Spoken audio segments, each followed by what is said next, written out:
Nigeria's textile and allied industries for economic renaissance. Ladies and gentlemen, for those standing behind, can you please come forward? Those standing behind, please. I think those standing and those sitting behind, you can all come forward, please.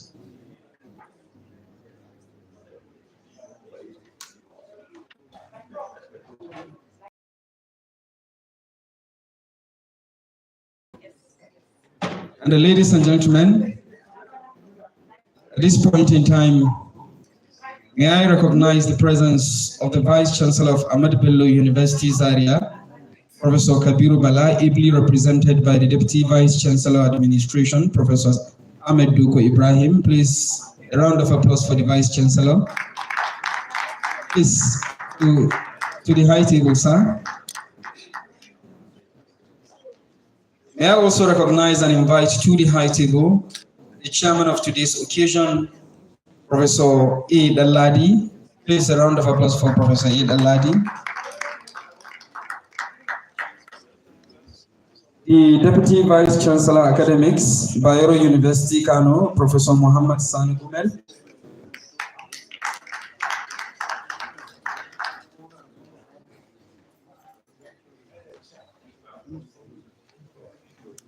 May I also recognize the President and invite to the high table the President of the Textile Researchers Association of Nigeria, TRAN, Professor Gwari Williams. Please, round of applause for the President.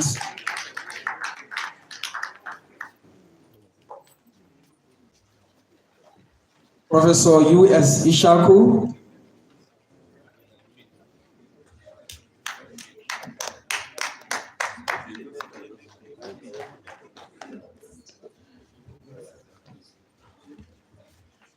We also have with us Professor Eman Bukhari, Professor A. Giwa,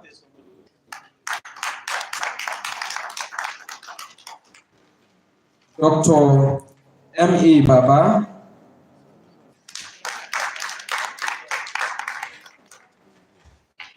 Professor Haruna Musa from Bayero University, Kano,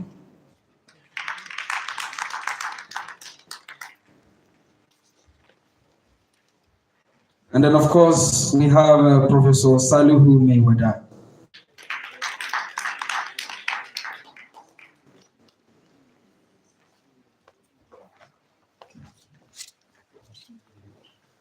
Ladies and gentlemen, also to the high table, may I invite Professor K.E. Bello,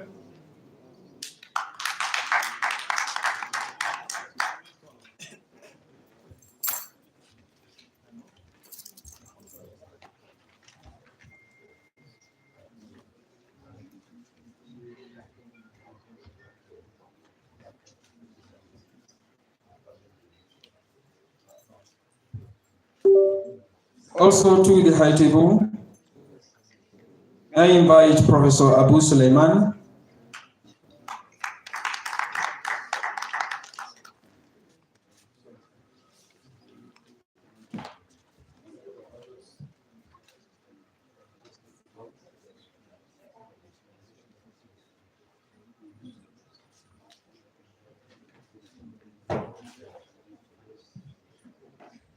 please, students, lecturers, participants sitting behind, please come forward. There are empty spaces here in front, so you can come and fill them before we start, please.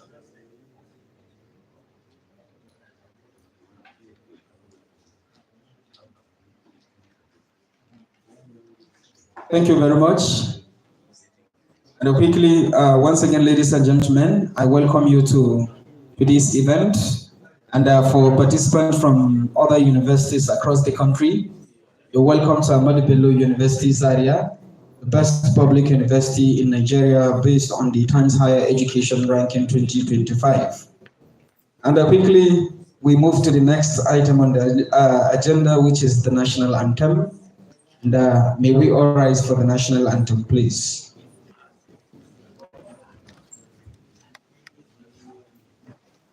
Nigeria, we hail thee. our own dear native land. Those tribes and tongue may differ, in brotherhood we stand.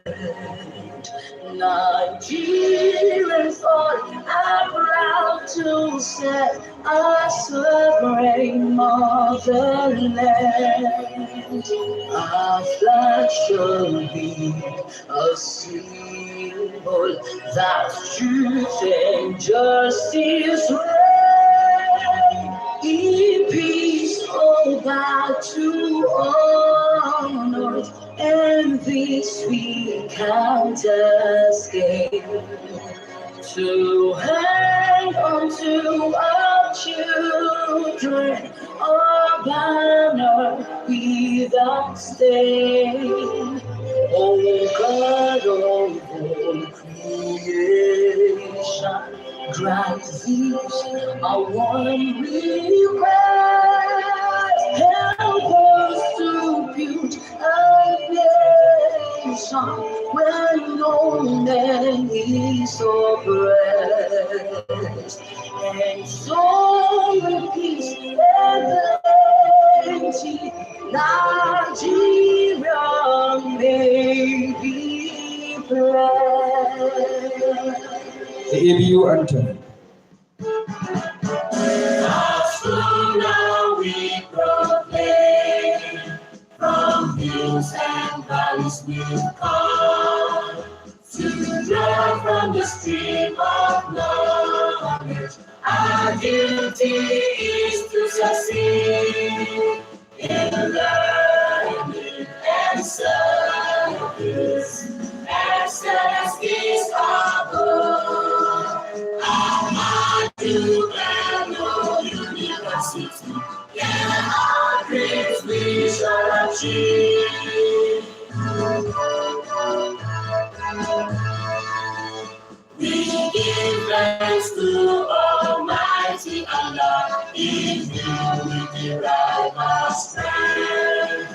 We dutifully shall abide by the ways of good learning. North to south, east to west, your name shall always wisdom. Ahmadu, Bello, University, a citadel of great learning. Thank you very much. We all sit.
Thank you very much. Once again, ladies and gentlemen, you're welcome. And quickly, without any much waste of our time, may I invite the President, the Textile Researchers Association of Nigeria, Professor Gwari Williams, for the welcome address.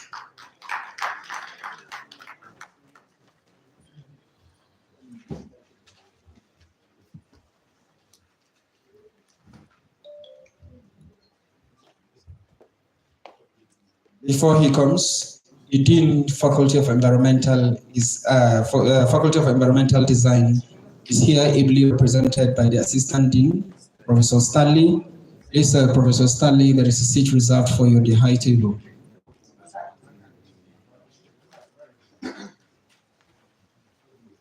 There is a seat reserved for you on the high table, sir. Yes, sir. Thank you, sir.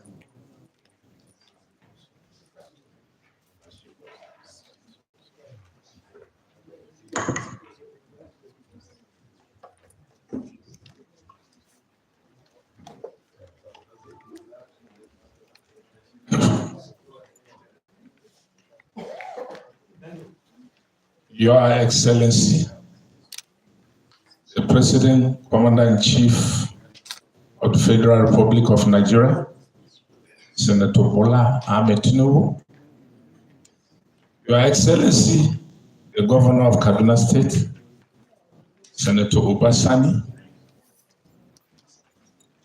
Your Royal Highness, Emir of Zazzau, Ambassador Ahmed Nuhu Bamali, all other Royal Highnesses here present, my lords spiritual and temporal here present, the Vice Chancellor, Ahmadu Bello University, Professor Kabiru Bala, ably represented by the DVC, admin, Professor Ibrahim Doko, the Dean of various faculties and directors of various centers here present, rectors of various polytechnics, provosts of various colleges of education, all heads of various departments here present, professors here present, managers of industries, ladies and gentlemen. Stand before you all to express my gratitude to God for the opportunity given to all who have come from far and near to honor our invitation to attend the opening ceremony of our 11th hybrid conference and 14th annual general meeting of this great association, holding in Ahmadu Bello University, Zaria, on this day, 12 November 2024. The association's major focus is on research and development, as well as manpower training for textile and allied industries. It gives me great pleasure and great joy and pleasure to remind everyone here seated that as one of the means to activate the above focused effort, TRAN, as the Textile Researchers Association, organizes annual international conferences and AGM to discuss current research and innovation in textile design, fashion, science and technology, as well as promoting collaboration between academia and industry. As such, the main objectives of the conference is to bring researchers, educators, government officials, consultants, industry leaders, and with other common interests in the textile design, fashion, clothing and textile, science and industry, in the science and technology, textile law and policy, etc. For discussions on the current situation of textile and allied industry in Nigeria and the world as a whole, as well as finding possible ways to dealing with the situation. I'm welcoming all of you from distant places, as well as in various walks of life across the country and beyond, to physically witness and support this great event, while others are in this moment linking virtually to provide a way forward to the development of the textile profession in Nigeria and at global level. The theme of this conference this year, 2024, is empowering tradition, enriching the future, reviving Nigeria's textile and allied industry for economic renaissance. It's relevant and very timely in this peak of soaring prices of transport and essential goods, particularly the three major essentials of life, which are faith, food, clothing, shelter, and that trigger the growing public unease over the inflation and the escalating cost of living in Nigeria. Hence, the gathering of intellectuals, both physically and virtually, to brainstorm and explore how the advances in textile science, engineering, technology, and design. And this year, we only, oh, sorry, I think there's a mix-up there. There's a mix-up. There's a mix-up in the collection. I think there's a mix-up, sorry. Well, I think it's cut off. Sorry, an apology. What I'm trying to say here is that the entire reason is for us to gather, brainstorm, and see can put the test forward in the promotion. But unfortunately, it's not properly. Please bear with me. Well, let me cut it from here, from the second page. We are privileged to have in our midst the Royal Fathers, His Royal Highness, the Emir of Zazzau, Ambassador Ahmed Bamali, who is on his way. We are also privileged to have top government officials, captains of industry, university administrators, eminent professors, international scholars, researchers, and gentlemen of the press. I'm using this opportunity to acknowledge and appreciate the following dignitaries for their immense support to the cause of TRAN.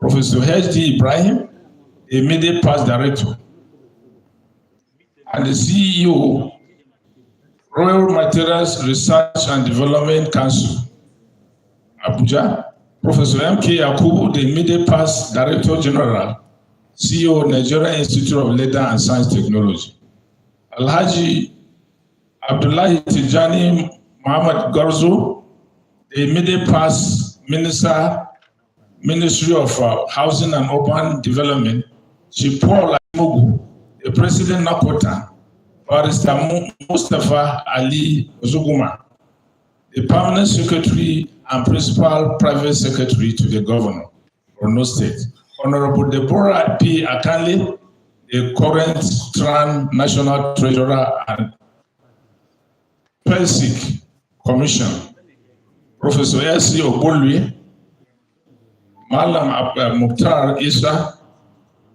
and my humble self. I would like to appreciate the effort of the conference organizing committee, most especially its chairman, Professor M.M. Buhari and his team, for working tirelessly, putting all efforts together to achieving this great success. May Almighty God reward each and every one of you. Amen. I would also like to express my profound gratitude to all members of National Executive Board for their loyalty, sacrifices, and cooperation so far in the last 2 years. Working with you has been quite encouraging. May God reward each and every one of you for the selfless services. Amen.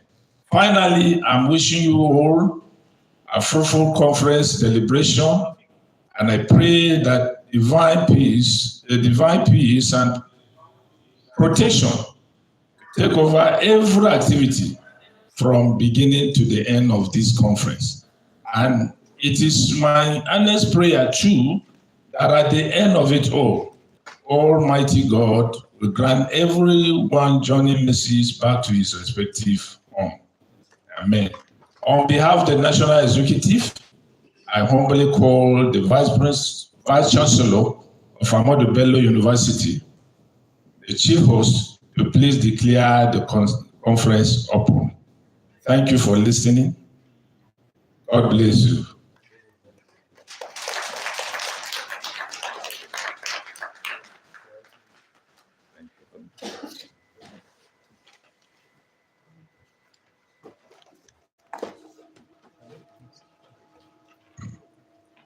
Thank you very much, sir. Please once again put your hands together. Sorry, before the end of the opening ceremony, I'll make sure the complete text are put together. Thank you.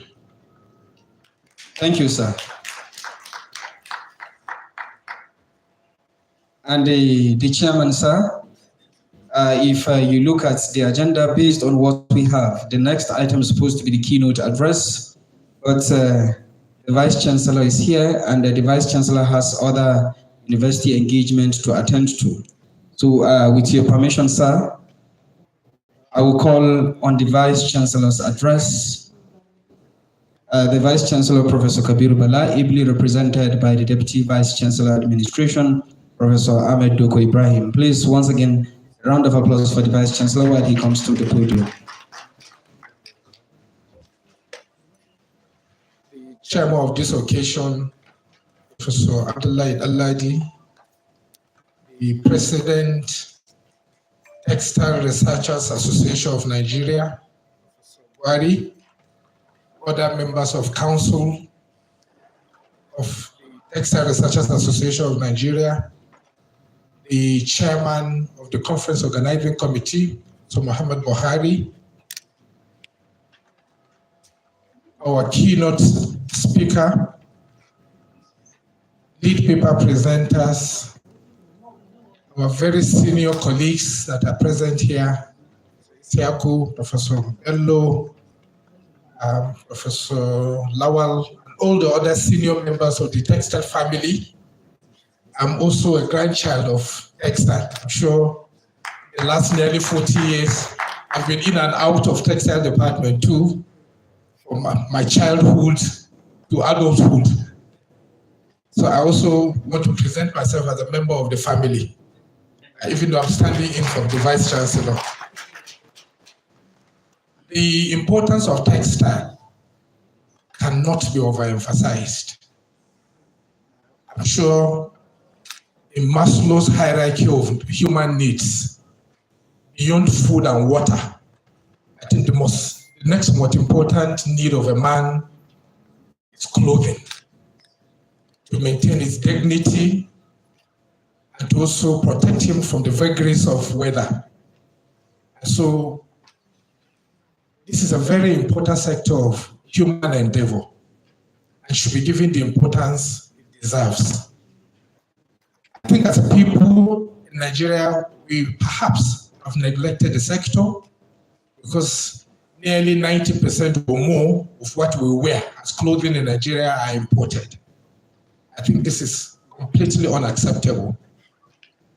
In every society, the role of research as the torchbearer to human civilization can also not be overemphasized. And that is why the gathering together of researchers to debate on perhaps the diagnosis of what went wrong, that 30, 40 years ago, we were able to produce large chunk of what we wear. But then today, 40 years later, we have slipped backwards. That nearly all that we wear in Nigeria are imported. I think there's a ray of hope that researchers have woken up to diagnose perhaps the potential causes and also provide possible leeways that we could follow to get back on track. I think Nigeria has the capacity not only to produce what we wear, but we also can produce our neighbors, our neighboring countries. We're endowed by the natural resources, both from the input into the textile industry and the manpower to actually process these raw materials into finished products. And I think it's important that we get our acts together once again so that we lead the way of getting Nigeria back on track to produce what we wear. Maybe perhaps a national policy to actually ban the importation of textile. I don't know how feasible that is. Or perhaps they say necessity is the mother of invention. If we create necessity, maybe perhaps we'll look more inward. There were times that there were no technology. Our great-grandparents were knitting and weaving things that we were wearing in the villages. They didn't have machineries. And so perhaps if we deliberately create necessity, it might be feasible for us to get back on track. on behalf of the Vice Chancellor, I welcome all our dignitaries and our guests to Ahmadu Bello University. The theme of this particular conference, Empowering Tradition, Enriching the Future, Reviving Nigeria's Textile and Allied Industries for Economic Renaissance, I think is very apt. Because the industry has the capacity of not only responding to our needs, but to provide the employment opportunities to very large, teeming, unemployed Nigerians. We believe that the prospects that the sector holds to our economy should not be ignored or underestimated. It's our hope that the outcome of this conference will provide policy directions for government and for the private sector to be able to take what we need to do very seriously so that we will be able to get our industry back on track. On behalf of the Vice Chancellor, I wish to commend the conference organizing committee for putting together this conference. We look forward to the communique that will provide new policy directions for our country. On behalf of management, staff, and students of Ahmadu Bello University, I have the singular honor and privilege to declare this conference open and wish us very fruitful deliberations. Thank you very much. Please, once again, let's put our hands together for the Vice Chancellor.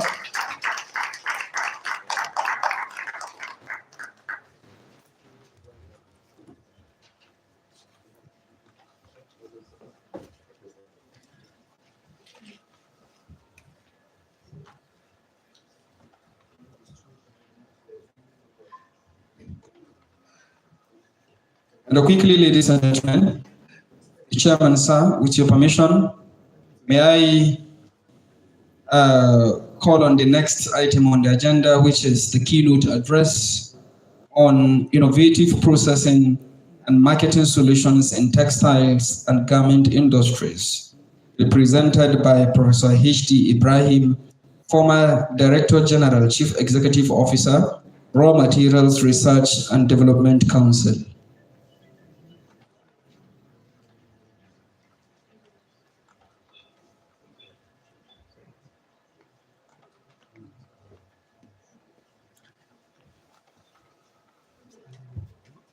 Okay, Professor Giwa is standing in for the keynote speaker.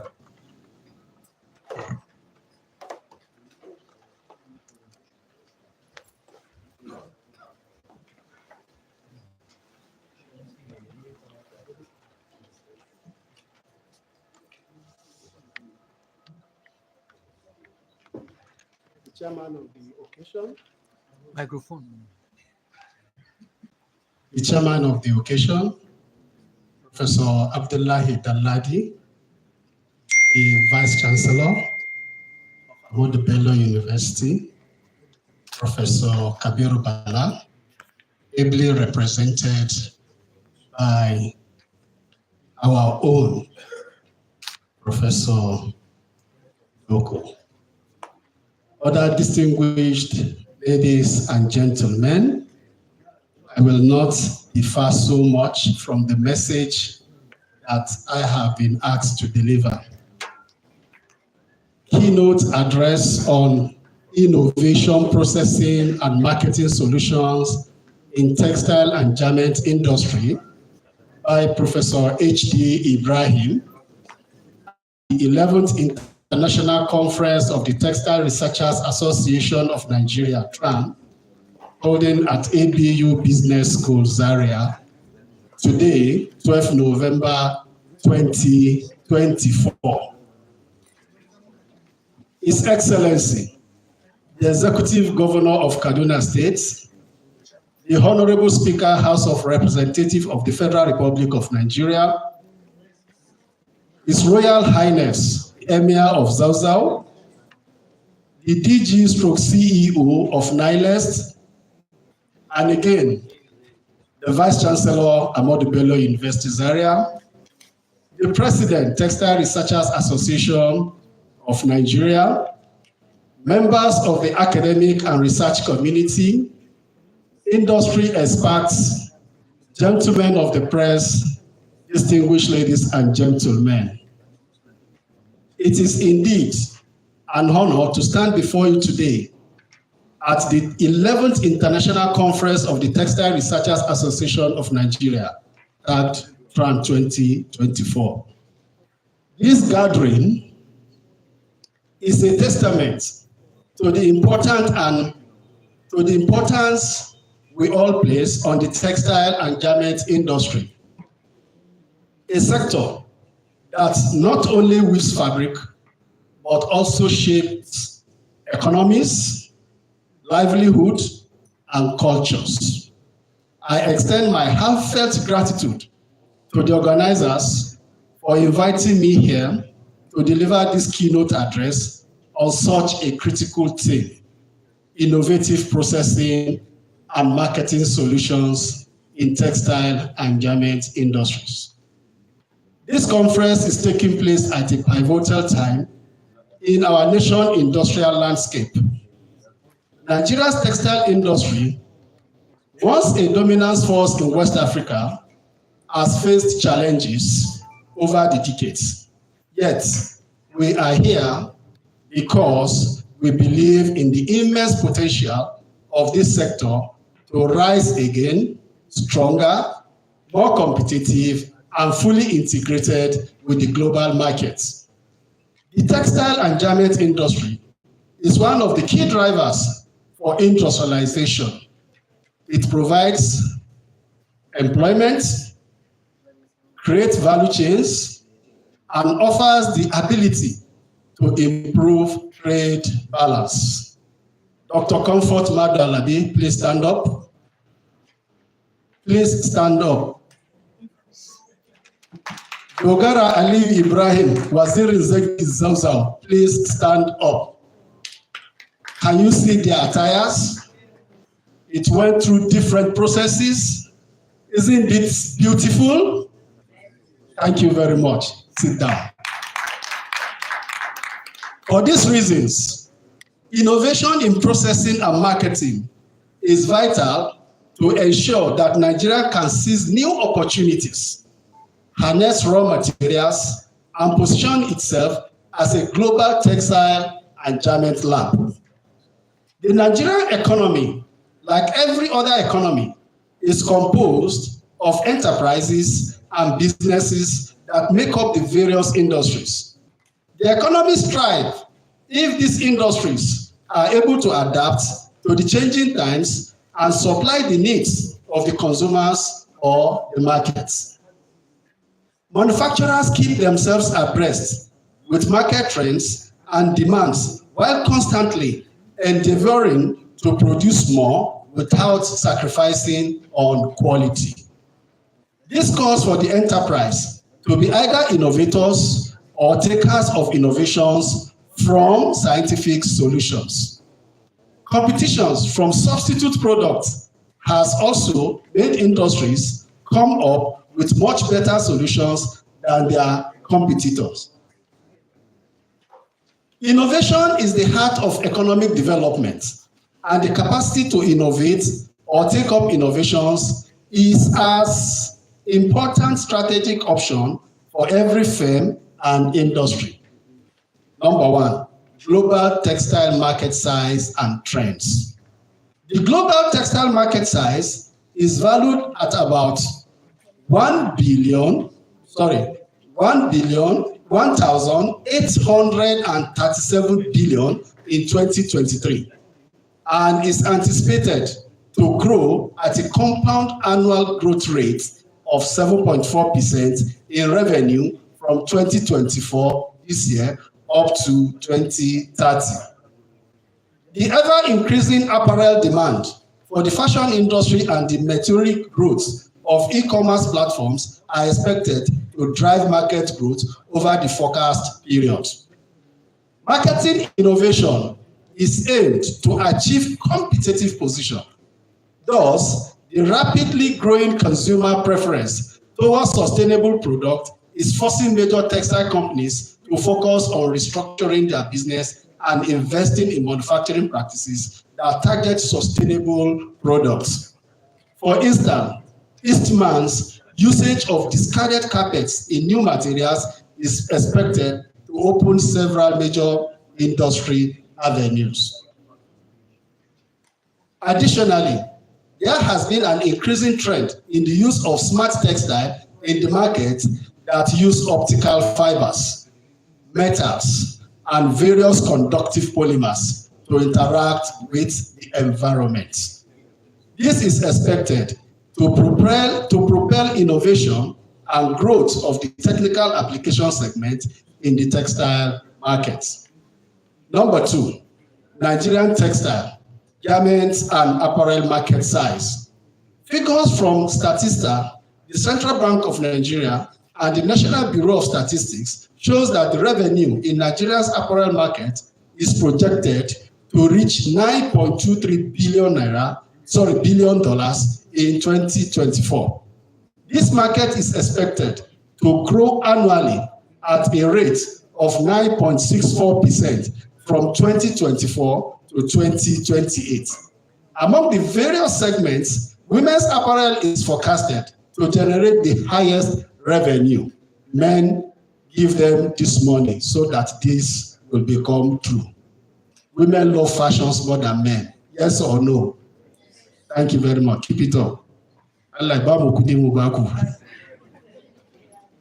So among the various segments, as we said, women's apparel is forecasted to generate the highest revenue with an estimated market volume of $3.59 billion in 2024. On a global scale, the United States leads the apparel market with expected revenue reaching $359 billion in the same year.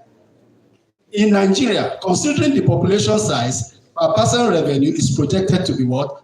$40.28 in 2024. The volume of the apparel market in Nigeria is also expected to grow significantly, with projection reaching 2.1 billion pieces by 2028. Additionally, market volume is anticipated to grow by 2.5% in 2025. On average, each person in Nigeria is expected to contribute 8.5 pieces to the apparel market in 2024, with non-luxury groups accounting for 100% of the sales. Moreover, there is a growing demand for traditional clothing styles in Nigeria's apparel market, reflecting a renewed interest in cultural heritage and identity. Number 3, innovation in processing and marketing. The textile industry is at a crossroad, and innovation is the catalyst we need to bridge the gap between where we are and where we need to be. I would like to highlight 2 critical areas where innovation can drive growth and sustainability. A, innovative processing technologies. In today's fast-paced world, the textile industries cannot afford to rely on obsolete manufacturing processes. The future lies in adopting sustainable and efficient technologies that reduces waste, conserve energy, and optimize the use of raw materials. For instance, biotechnology and smart materials. With advancement in bio-based fibers and smart textiles, we have an opportunity to produce garments that are not only fashionable, but also functional, offering features such as water repellence, UV protection, and even medical monitoring capabilities. B, digital transformation in textile manufacturing. From 3D printing of the fabrics to automation in garment assembly, digital technology can drastically reduce production time and cost while maintaining the highest quality standards. B, innovative marketing solution. As critical as innovative processing is, marketing solutions are equally important. It's not enough to produce high-quality textile. We must also be strategic on how we bring these products to the market, both locally and internationally. A, leveraging e-commerce platform. The rise of digital platform has revolutionized the retail space. By embracing e-commerce, Nigerian textile and garment in business can access global markets without the traditional barriers of logistics and physical presence. Branding Nigerian textile. Nigerian fabrics such as Zaria, Ashoke, and Ankara are globally recognized for their cultural richness and artistic value. What we need now is to strengthen these products through proper branding and intellectual property protection. By creating a narrative around our textile, we can tap into the global demand for ethically sourced and culturally significant products. Sustainability marketing. Consumers are increasingly seeking eco-friendly and ethically produced textiles. By promoting sustainable production practices, Nigerian textile companies can carve out a niche in this growing market. Certifications and labeling that highlight sustainability will become critical in attracting both local and international customers. To foster innovation in the textile sector, investment in research and development is paramount. Nigeria must continue to prioritize textile research and development, both in academia and through industry-academia partnership. A key strategy which I advocated and championed during my tenure as DG and CEO of Raw Materials Research and Development Council. In addition to establishment of a business innovation center with Raw Materials Research and Development Council to commercialize research and development.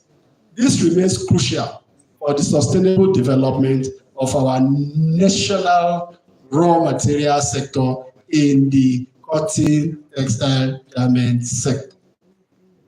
4, call to action and vision for the future.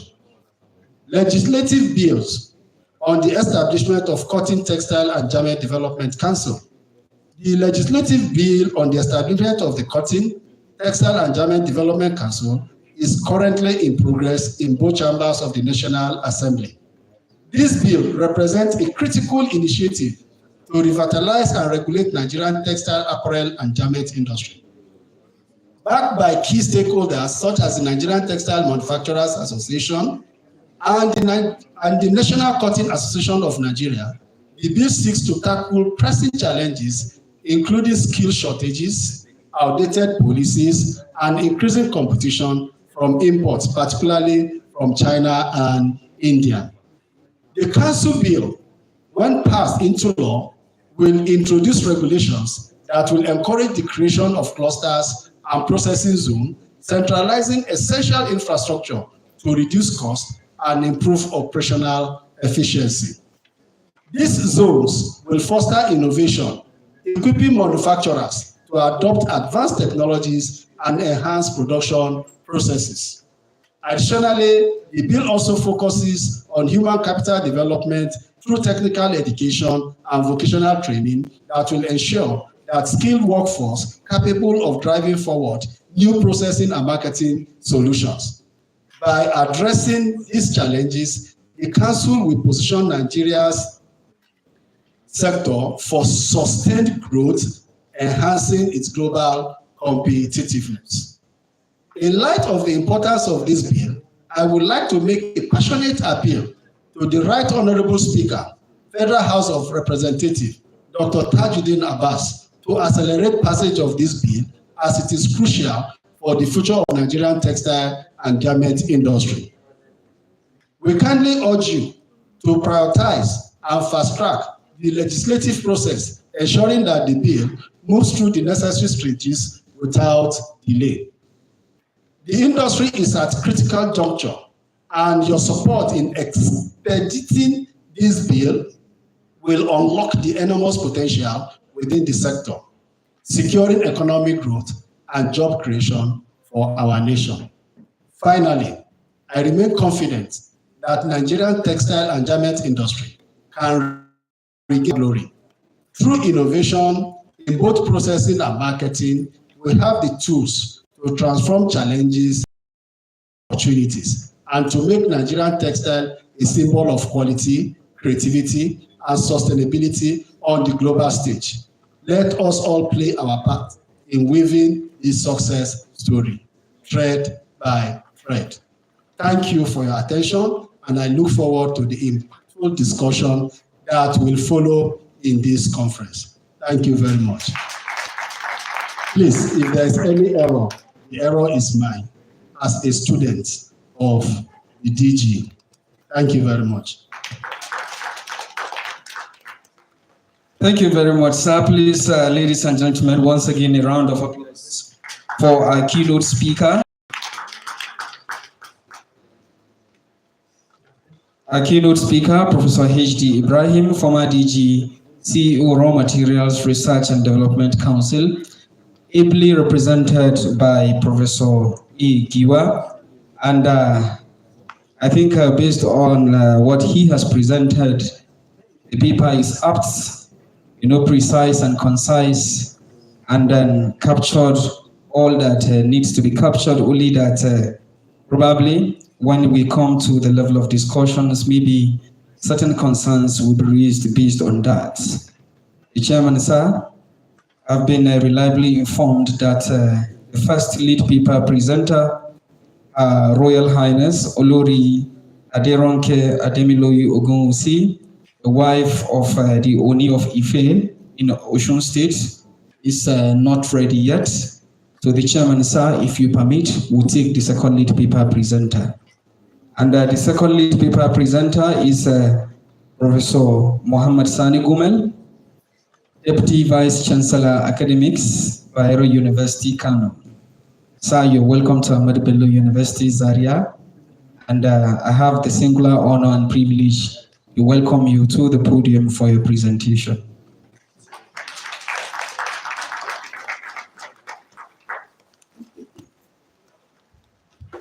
The MC is overriding the function of the chairman.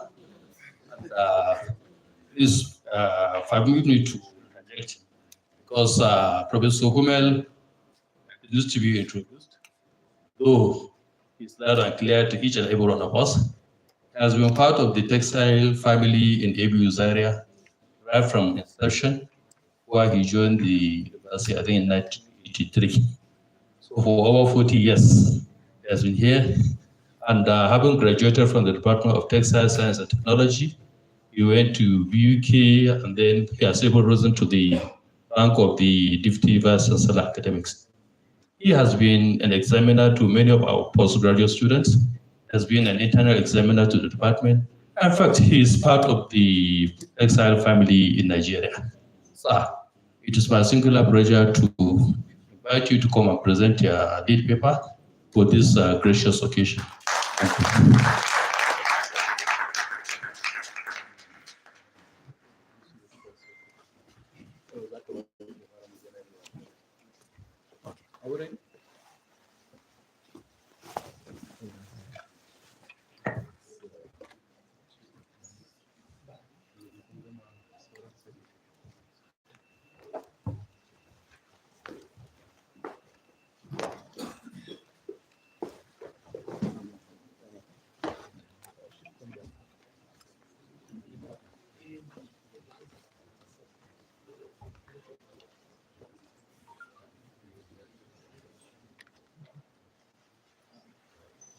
Thank you so much, the chairman of the occasion, the chief host, Vice Chancellor, Dear University, Ahmadu Bello University, Zaria, the President, esteemed association, TRAN, my distinguished lecturers, my very good friends. Let me recognize my chairman, acting of my chapter of TRAN in Kano, and my other chairman of the LOC, when Kano hosted TRAN for this kind of conference 2 years ago. Distinguished ladies and gentlemen, Mr. Chairman, sir, permit me to observe the existing protocol. supper time. My paper is a conversion of waste to wealth, textile, and the allied industries.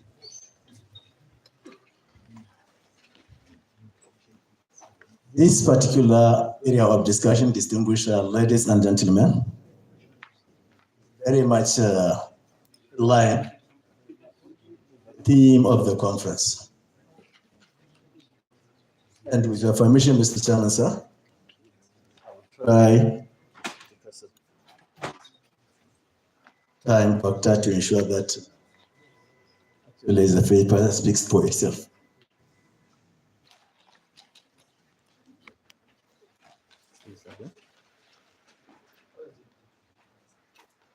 Where do I point? Thank you very much. The outline of my paper, distinguished ladies and gentlemen, started with a simple term. I called it a gist. Just take us on the main title of the paper, Conversion of Waste to Wealth, Textile, if you for that matter. So I think it's good, not that we don't know. Fresh ourselves what these terms mean. Particularly the very first one, where normally there used to be a misconception of what waste. To many, when we heard of waste, thinking it's just a garbage, trash, a rubbish, a junk, something worthless, useless, no longer important. However, it's not yet that, or waste. Waste simply can be termed as an unwanted or unusable material, or any substance which is discarded after primary use. What the primary use here means is from the first person to whom that particular material, substance is no longer usable. To make it better, waste is defined, like I said, in many different ways and angles, ranging from leftover, surplus. Now we're coming to terms with what I mean. Surplus is not necessarily a garbage, or a rubbish, or a junk. Yes, to you is no longer useful, but it is useful to many others. So excess, unused, unwanted, discarded, or even a reminder was fair to you if you don't need it. You are discarding it. By this very definition, distinguished ladies and gentlemen, waste is not yet there to a pollution level. It's just something no longer useful to you. And equally, wealth, simply any property that has money value or an exchangeable value. That one is a wealth. Or in another way, all materials or objects that have economic utility, maybe not to you, but it could be to many others. So changing that one is what is called a wealth. Textile and the allied industries, like the chairman of the occasion has said, it's part of many of us here. So I don't think we shouldn't waste time in coming to defining what is textile. If at all to do is what we mean by allied industries. Allied industries to any main industry are industries that necessarily are engaged in supplying or producing some of the necessities for that particular industry. So even machinery is for textile, machine-making industries, the looms, and whatever are allied industries to textile. A chemical, we know how much chemical we use to finally come to produce our final product from the beginning to the end. the accessories, and many other things. Distinguished ladies and gentlemen, the reason for giving this gist is just to bring to our understanding that if we want to do justice to this topic, when we are going to talk on combating waste wealth in textile and allied industries, definitely I will not permit for us to do justice to that particular topic. That is why I came with that just for us to see the conceptual aspect of the topic and to seek the permission of the chairman to allow me to sometimes cue just textile industry, leaving aside the allied industries, and even in the textile industries, from the wider concept of it, sometimes cueing down to Nigeria as a case study. Distinguished ladies and gentlemen, as a matter of introduction, quickly, textile and clothing industry is the second largest, you can say even manufacturing industry, but here we are talking of waste. So even in pollution, still is the second largest after oil. Its value chain is associated with so many other things. Environmental pollution of the solid waste, of the effluent, of the discharges, so many things. And equally the resources extracted in the course of producing the textile, clothing, massive source of obsolescence and waste. Currently, Ellen MacArthur Foundation in 2017 stated that the range of USD 500 billion lost every year due to clothing being barely worn and rarely recycled. We just take it to a landfill and we throw it away. It is equally estimated that by 2050, clothing sales will triple from today's level. The increased demand is motivated mainly by a rising market in Asia and in Africa. These have serious ecological implications. The more we produce, the more you use, and equally the more we generate as a waste. Each year, billions of tons of textile waste are produced worldwide, which is influenced by various factors, such as the culture, the population density, the lifestyle, now the fashion. Many textile materials now are now fashionable and they use briefly and it now came to another fashion. And so many. Unless big changes happen and improve how we make, use, and dispose of clothes, it's estimated that by 2030, we will create 134 million tons of textile waste globally. Down to our dear country, Nigeria generates approximately 32 million tons of solid waste, generally solid waste, with textile waste accounting for about almost 3%. Just to take us back to a story like it came in the keynote speaker. Recently, the Minister of Commerce, Trade and Industry, government sealed $3.5 billion deal with Afreximbank Bank for textile industry, CNG vehicles, and others. A good news. The implication of this, as we are taking waste, textile waste generation is influenced by the production of textile goods, which the government is supporting. What this means is that more waste will continually be generated as more of these goods find their way to society every day. Good to hear. The topic of presentation is waste to waste. So we are still on course. Now, textile waste.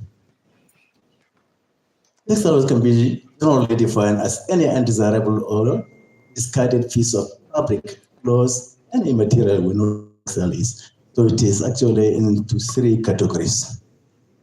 Pre-consumer waste. These are normally generated by tailor, the middleman, the garment, and other associate producers, to comport and alike.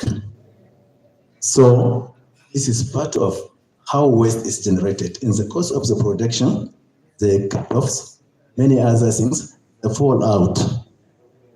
First, producers' waste. These are generated by the manufacturers. If you go to textile industry, one reason or another, you must have seen around by the machine sites everywhere a lot of waste that is being generated. And equally, the post-consumer waste. This is what is generated by the users. You like after use. That's a silly kind of waste. So now, we have seen the waste and the sources of the waste. Coming to the core area of the discussion, generating wealth out of that lump of textile waste from the industries, from the retailers, and from the users, where greater fat is coming. Please remember, this is our definition of waste. Waste is saying, waste is not waste until we waste it. It's still useful. So the concept of waste to wealth literally means moving waste from the platform of state ability to valuable, desirable level, and perhaps enhance the sales appeal and the serviceability of the product. Remember the definition of what the economic utility. Some of the measures used in combating the problem of textile waste normally include reusing them, including producing the waste, and all recycling them. This is a major area of concern in as far as combating wealth is concerned. So the first one, the reuse or rewear. Mostly this one is laid down with the second-hand clothes. Asia, Africa are mostly affected by this. So second-hand clothing is a reuse strategy and a model that has matured tremendously over the last few decades. It's an annual growth rate of over 11%. It is worth hundreds of millions of dollars and is essential to many ancillary commercial operations. Common way to use textile is to market them as second-hand clothes, or wear, or sometimes donating them to charitable organizations. Apart from charitable donations, huge amount of used clothing is marketed in many of the developing countries, Nigeria inclusive. In 2008, about quotation, you have seen the number of you see the bills coming of useful to us, and that is what is the definition of waste.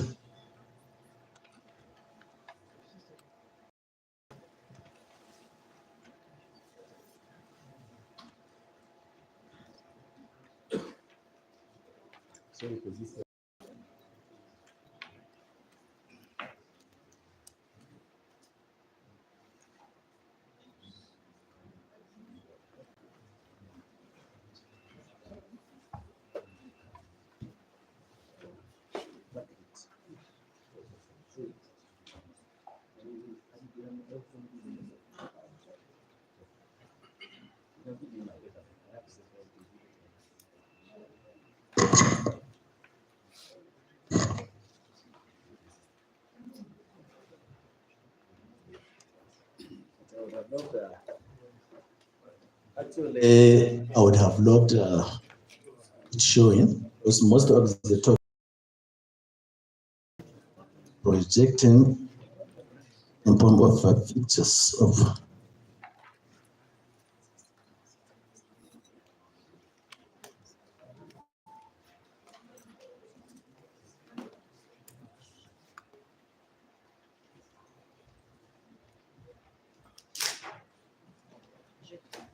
as the second aspect, maybe before we come to that level of combating textile waste wealth through recycling.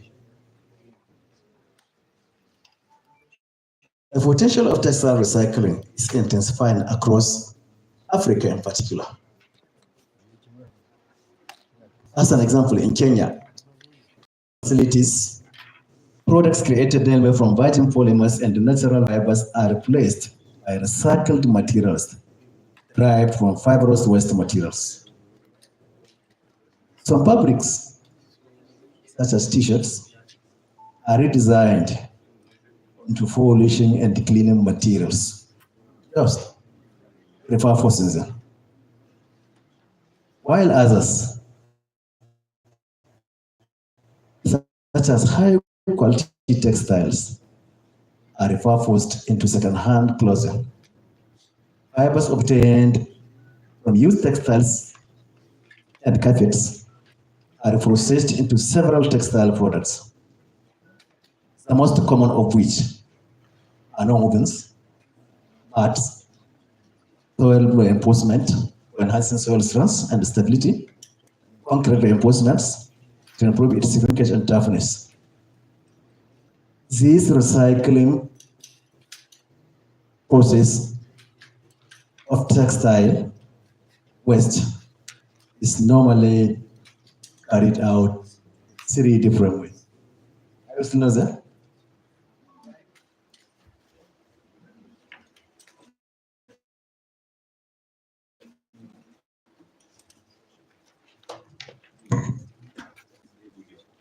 One of the ways in which we recycle textile waste is by the term we call recycling itself. In recycling, we convert exhausted fabrics, scraps into new yarns, into fabrics, and into products. Normal recycling, either from the fallouts,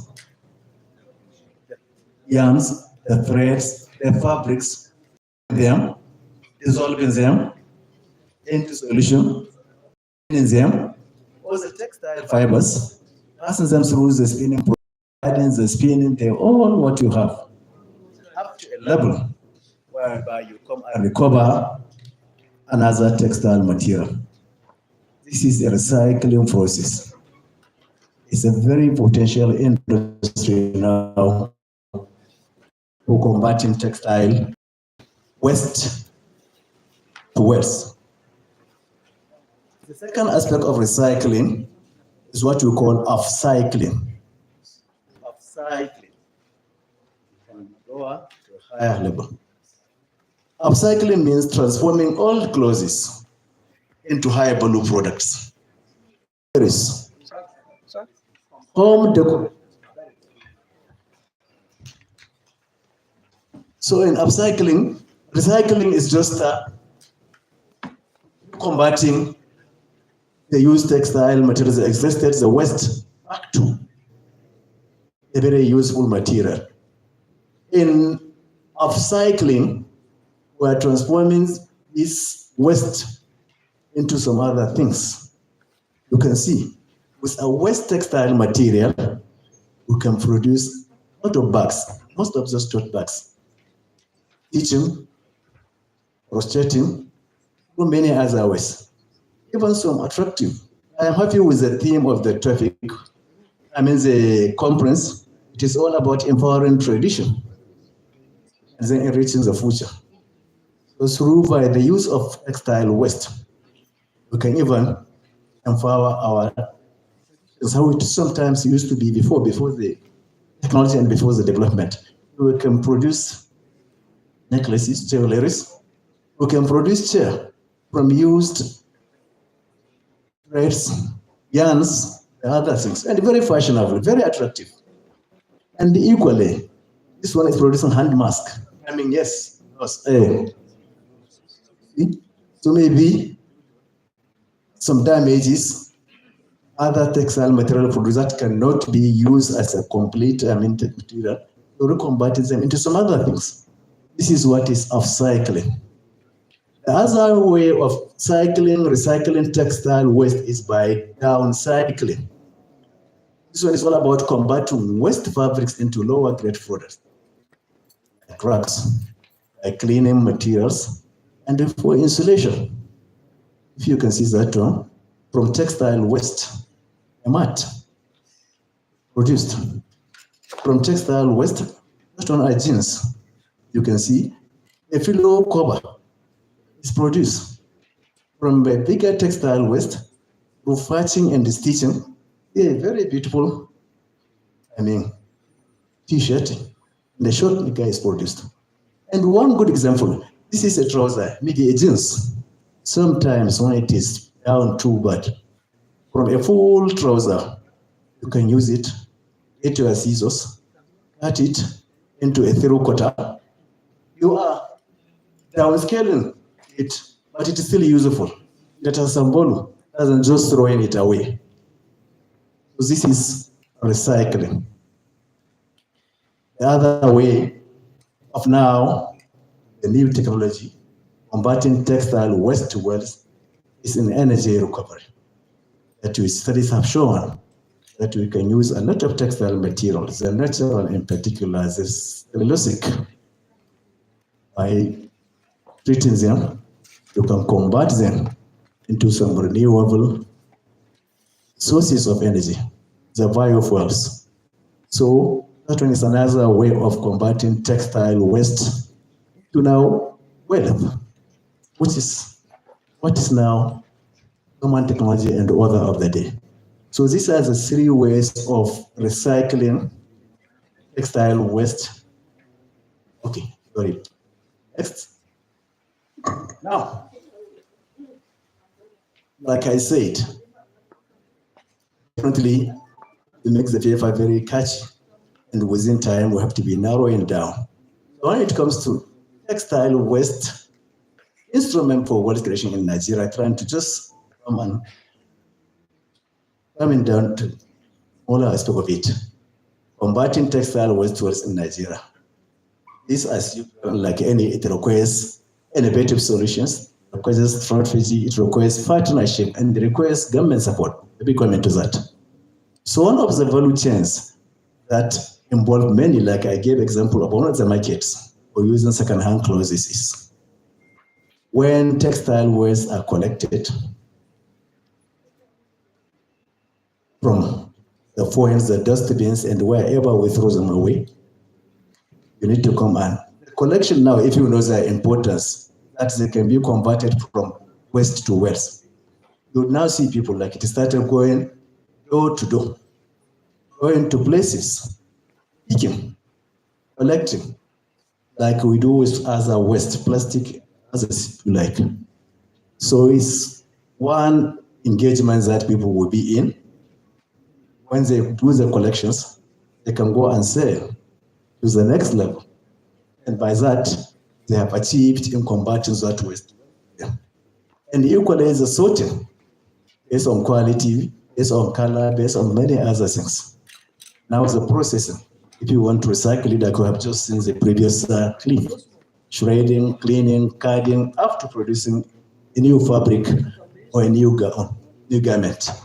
The manufacturing process, and even the marketing, the local sales, the export, the online, depending on if you have made a very traditional, very local, very attractive material, you can advertise, publicize, and you can sell them. So you can see the value chain, you can see who and how people are going to be involved in becoming wealthier and having something in their pocket by trying to combat textile waste and to wealth. You can see the retailing process. By this, what is going to be generated there? If you go down to the combustion process like we discussed earlier on. For combating waste to wealth, there are a lot of opportunities. Extract, based on what has said earlier on. One, there is job creation. Textile waste recycling can generate employment opportunities in processing and in manufacturing, just previously. There is economic growth. Combating textile waste, valuable products can stimulate local economies and create new wealth. Two of the examples here, the Lagos State government has come with an act, there's even an academy, the LOMA, many other agencies. So issue of textile waste recycling programs in Lagos is almost everywhere. And of recent equally in Abuja, there was sometimes a workshop on upcycling process. And now there are even organizations, Waste Regeneration Association, so many other. It's not only for textile waste, but waste is waste. So people are becoming conscious, people are becoming engaged. Now organized labors coming up in combating waste to wealth. Even in Kano before, there was a move where the state government built, designated an area somewhere where it will be taking all international practices. One organization, one company, H&M, garment collecting, H&M, came with an initiative of collecting garments. They have their bins, waste collecting bins. In most of the standard shops, the supermarkets, and the other in a container, the ones that are for recycling, they recycle them to produce other products, maybe insulation or other things from them. This is now prospering internationally. Another good example is Patagonia's Worn and Wear program. This is another organization equally collecting exhausted textile waste. And they renew it. And they sell. This one started much older, I think 2007. It's equally having overwhelming acceptance everywhere. So these are some of the successful measures that are happening in trying to combat textile waste to wealth. Now, in summary, textile waste is a significant environmental concern globally.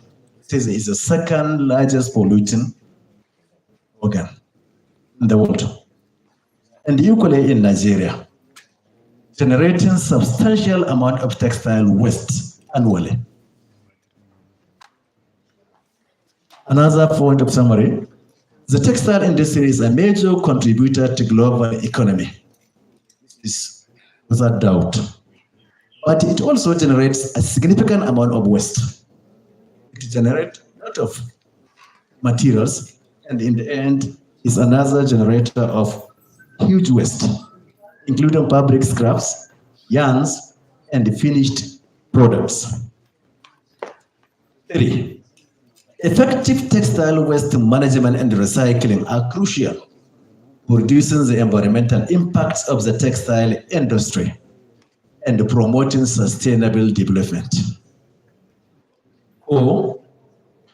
Textile waste management and recycling offer significant opportunities. Just have seen it. For Nigeria in particular, including job creation, economic growth, and other environmental benefits.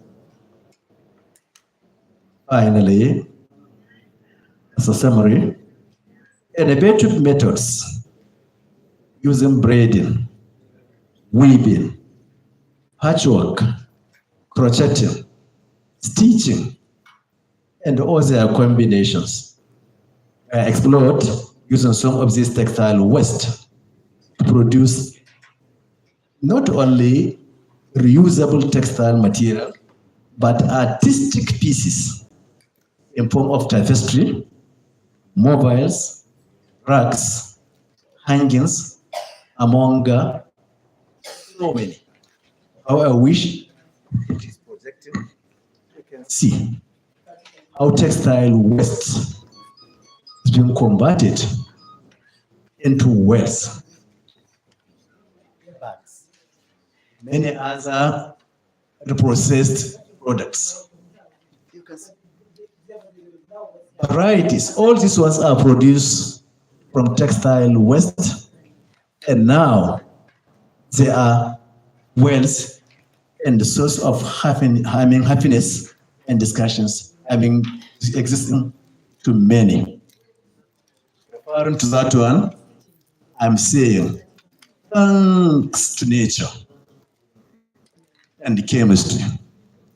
Was the many natural fibers and the so many synthetic fibers that we have fibers and the fabrics, not only for our shelter, not only for our security, and not only for our comfort, but also for the special services and amusements. All the favorite fibers, fabrics, and the materials we have said we can produce by generating textile waste into wealth. My recommendations: 1, developing a national textile waste management policy. This means establishing a comprehensive policy framework for textile waste management and recycling, including clear regulations, standards, and enforcement mechanisms. Recommendation number 2, investing in infrastructure. That is to develop and upgrade waste management and recycling infrastructure, including collection, sorting, and the processing facilities. Recommendation number 3, providing funding and incentives. Offering funding and incentive for textile waste recycling initiatives. This should include recycling systems.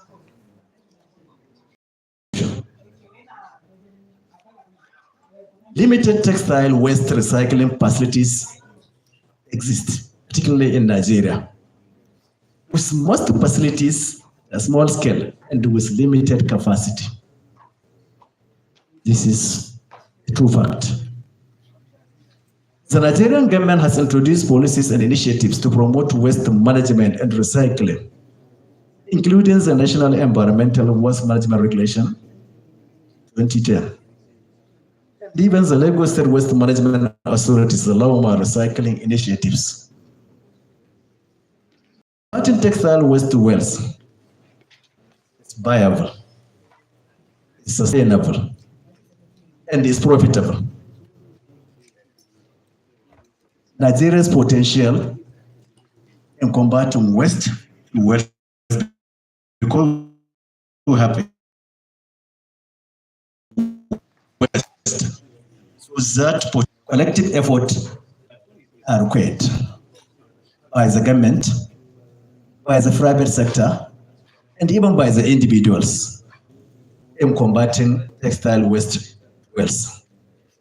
And hence, in as much as possible, we should aim at waste minimization or reduction, reuse, and recovering before dumping our waste into the dustbin or into our landfill, causing a pollution.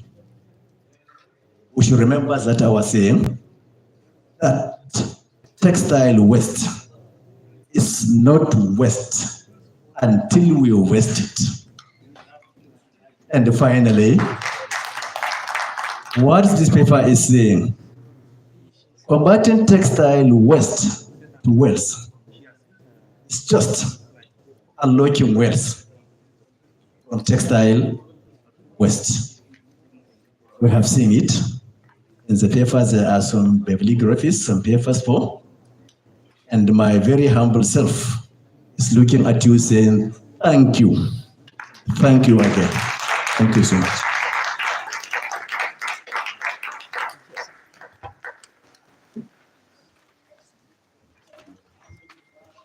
Thank you very much, sir. Please, once again, a round of applause for our lead paper presenter.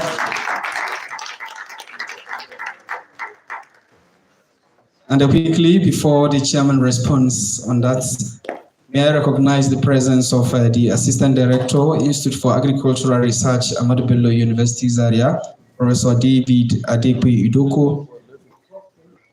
You're welcome, sir.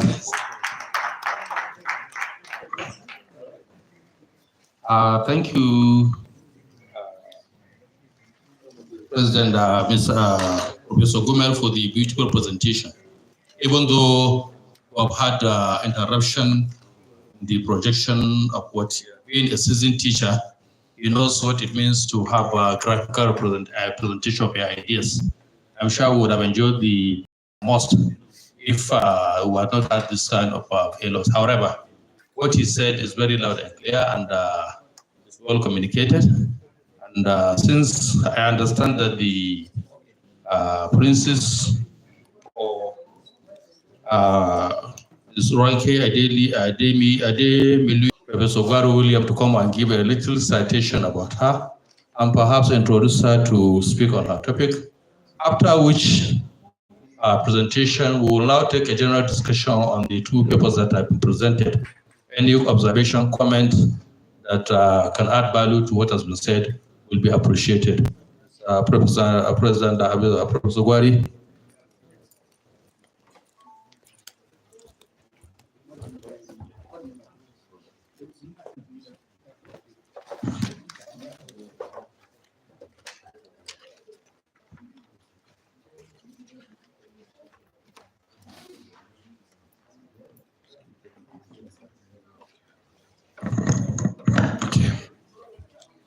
Good afternoon. Is it afternoon or morning?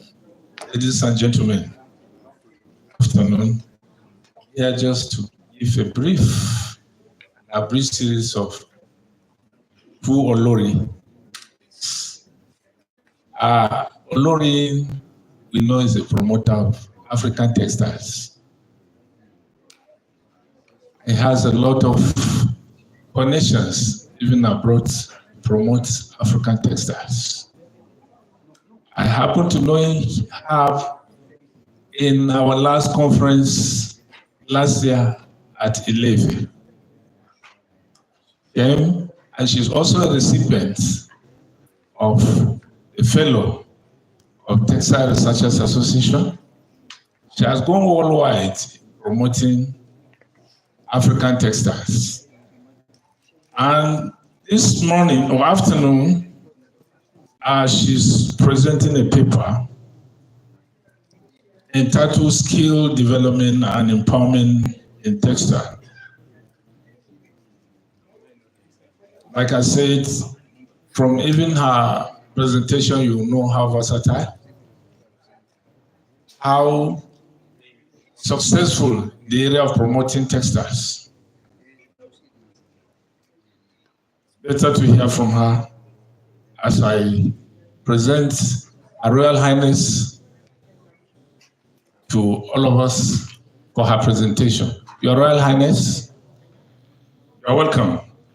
Thank you.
Ladies and gentlemen, we sincerely apologize for the little technical hitches.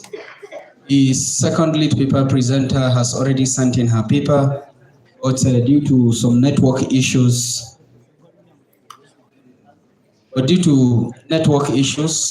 around her area, she is unable to come online. And based on that, she has delegated the president of TRAN, Professor Gwari Williams, to present the paper on her behalf. Professor.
I think the paper is ready.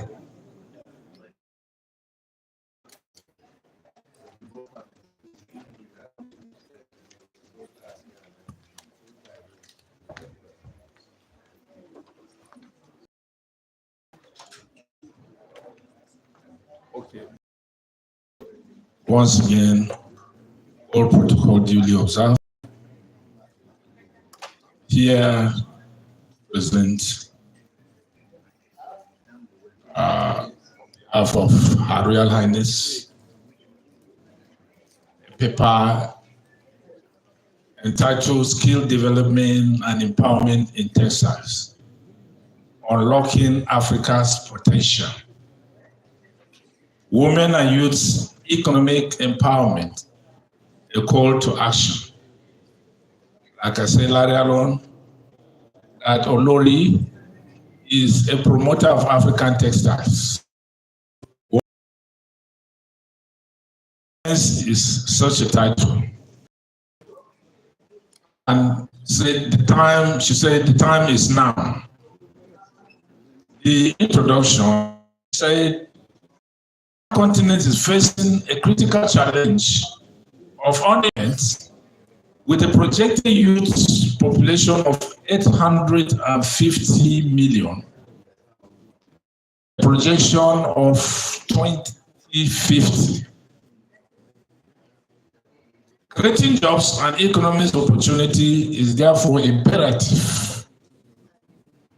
The World Bank estimated that Africa needs to create 450 million new jobs by 2035. But current trends suggest that only million will be. And then she went ahead to look at the Nigerian context of her topic. And she said, Nigeria, Africa's most populous country, is grappling with unemployment, particularly among 43% of Nigerian youth aged 15 years to 5 are either unemployed or underemployed, leading to poverty, migration, and social unrest. She actually provides possible solution to that. And she says skill development in textile is one of the key solutions. Youth are to be empowered with skill development. Skill development in textile offer viable solution by providing vocational training in textile development. And in her write-up, she says the skill development in textile, how it offers, has 4 key areas of skill. Create employment opportunities in the textile industry. That's key skill development in textile offers viable solution by providing vocational training in textile development. That in such a way is a means of creating employment opportunities in the textile industry. That is the first. And then the second, that it fosters entrepreneurship and small business growth. And the third, it promotes cultural preservation and heritage. The fourth one is enhanced economic growth and development. And this is what the skill development can offer even to the youth of Africa. Aligning the the UN Sustainable Development Goals. She went ahead to actually look at the projection that has to do with the UN development goals. And she said, number 1, the goal is that there should be no poverty. Economic empowerment through skills development. If economic empowerment through skill development will be enhanced in a society, it means there will be no poverty. And then there's going to be zero hunger, job creation and image generation. At least there's food on the table. If you are creative and you have the skill, you provide food for your family and yourself. And then the decent work and economic growth, which is SDG 8, that promoting entrepreneurship, sustainable livelihood, also help and enhance in the livelihood of an individual living as a family as a whole. And then she's our approach. The approach to this, we employ a multifaceted approach. How? 1, she said by vocational skills training. If we achieve this, the only way we can is by vocational skill training. It enhances textile development, enhances textile design, and enhances even textile production. And then the other way around, the second point in our approach for achieving this development goal is that soft skill development, entrepreneurship, marketing, and business management. If this soft skill development are enhanced, it will enhance entrepreneurship, marketing, and even business management. Then the third goal, inspiration and mentorship. To achieve our goal, we employ multifaceted approach. This, of course, inspire mentorship. That's where apprenticeship development is about. So linking trainees with textile industry stakeholders. Then the fourth one are industry connections, linking trainees with textile industry stakeholders. Then the fifth one, digital skill integration. If I thought to achieve our goal, we should employ a kind of a digital skill integration. How? Is leveraging technology for textile design, marketing, and sales. Then the other aspect, that is to achieve our goal, is that there should be community engagement. And the community engagement is by collaboration with local communities and leaders. And then she now said the Adre textile training in the Ile-Ife model. She used a model of Adre textile training, maybe in a workshop. And she targeted as our flagship program, the Adre textile training Ile-Ife has, just to empower youths. One, train 1,000 individuals in indigenous textile making. Two, empower women and youth in Osun State. Three, collaborated with the palace of the Oni of Ife. Four, provide startup funds and employment opportunities. That is our program, to empower youth and to empower the community at large. Ongoing training and program. According to her, she said the first in the program is that Adre training scheme with traditional and modern skills. Two, certification of participation. Three, up to 100 beneficiaries per month.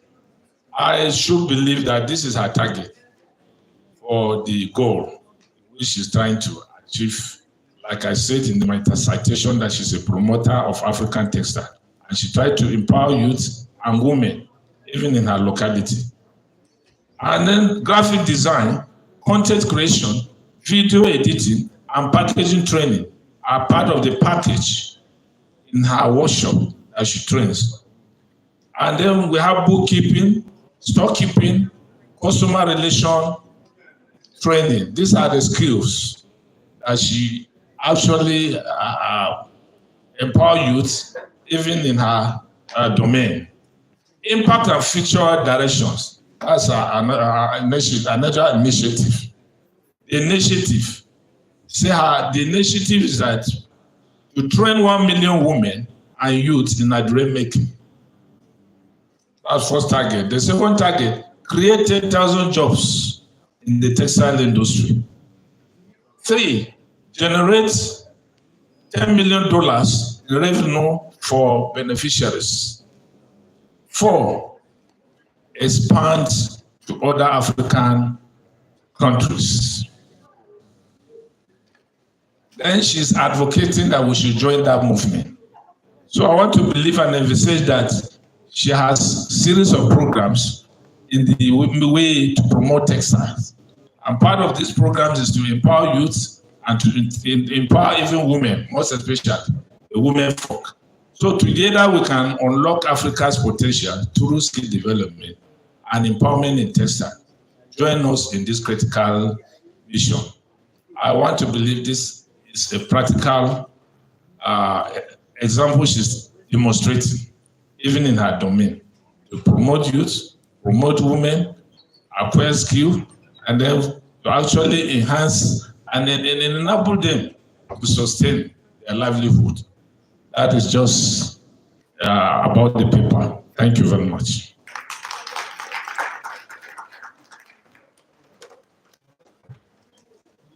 So our paper is the practical approach. Thank you.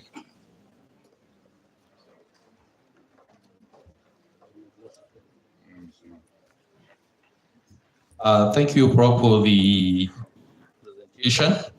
You stood in for how, due to network issue, she couldn't connect. Though she was online, ready to present, but some of the things did not show. Now, the two papers have been presented, and before we go into the discussion, I would want to seriously commend this paper that has been presented by the Her Royal Highness, who is an alumni of University of London. She's a lawyer. She's a fashion expert. Her notable work is African Fashion Week, and she's a co-author to African Fashion Book, The Eyes of Originality and Creativity. And she's also the producer of this Ashoke Efe, as I've been said. So we want to thank you, Ma, for your presentation, and to our prop that has made the best presentation of recycling of waste to Textile, Waste and Allied. Now, we want to, officially there's not been any allocation for discussants of the papers. However, I would want to maybe make a brief comment and perhaps then welcome comments from the audience. If anybody has any say that can add value to the work, I believe it will be welcome. Now, as per the first paper presented, recycling of waste. Certainly, in this modern day time, nothing goes as waste.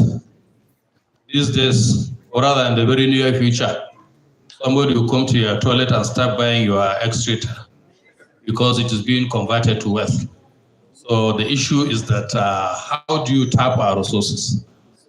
Initially, in the comment made by the Vice Chancellor, underlining the importance of textiles, certainly you can see somebody going about.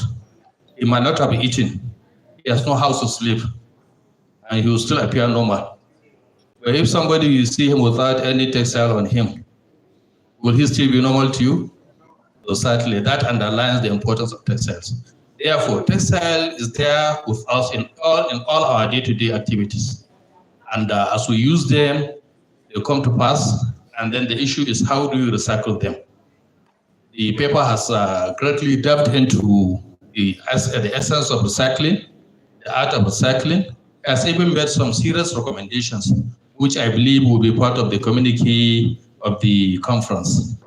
I would, however, want to observe that if we look at the Nigerian textile scenario as it is now, a great portion of our fabrics or materials that we wear, if not 100%, they are almost 100% are imported. Going by the capacity of the Nigerian textile industries as they stand now, and the Nigerian population, if the Nigerian textile industries are to be fully functional, they cannot produce just a handkerchief for each Nigerian. The population of over 230 million people. Certainly, market is not our problem because we have the population.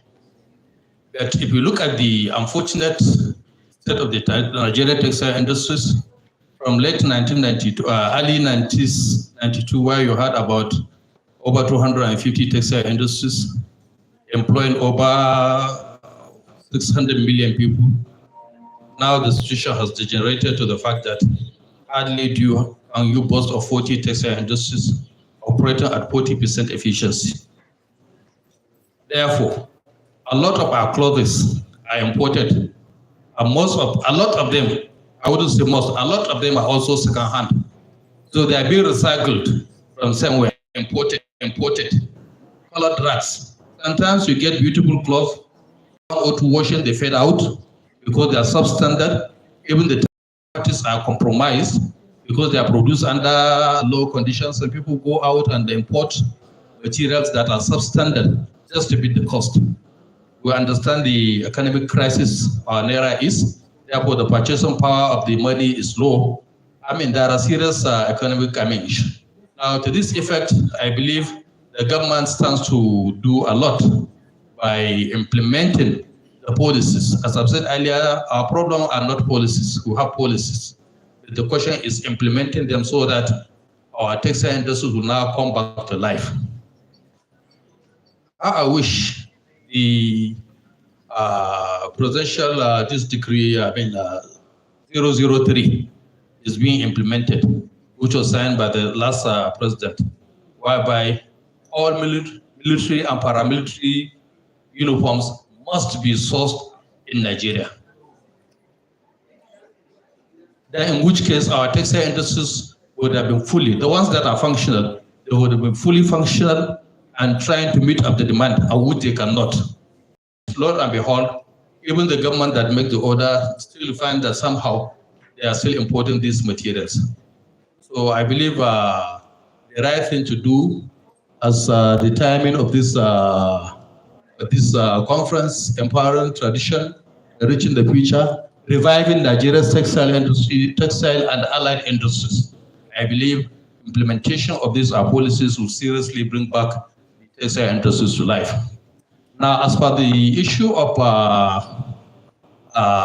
traditional fabrics, certainly the ashoke, the traditional clothes all over Nigeria, the beautiful Gwari attire, the Babariga of Malam Bahoshi.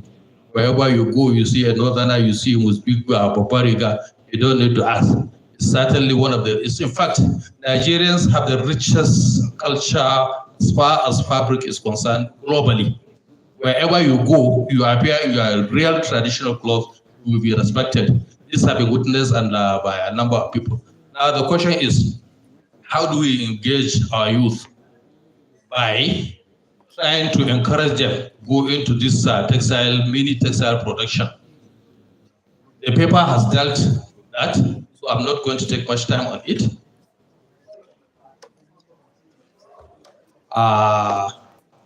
And certainly, the economic crisis and even the security issue being faced in Nigeria is coming out of idle mind, which is the devil's workshop. So if our youth can be fully engaged, their mind can be tailored towards the production of textiles and allied industries for the benefit of our society, a lot of idle minds will be eliminated, and then we will now have the opportunity to reorient and direct our resources and our potentiality. Because if you look at the Nigerian population, as proudly reported on the paper, between the age of 15 and 24, which is the youth bracket age, you find that a great portion of Nigerian are youth. And so far, I don't know, talking of creating 300 million jobs by 2035. We don't know, see the possibility now is 100 million now. It seems about only 100 million jobs will be required. I wouldn't want to discourage, but certainly it's going to be very difficult with the kind of economic situation now. Create another 100 million jobs in the next 9 years. Certainly it will require a miracle. However, it is feasible because we have the potentialities, we have the resources. The only issue is to how to utilize them and make best for what we have. Now, with these few words, I would want to open the floor for comments. 1, 2, 3 comments on the paper set, on the papers presented. And please, if you are making a presentation, you may wish to point out which paper you are referring to so that the speaker can appropriately respond to what you are saying.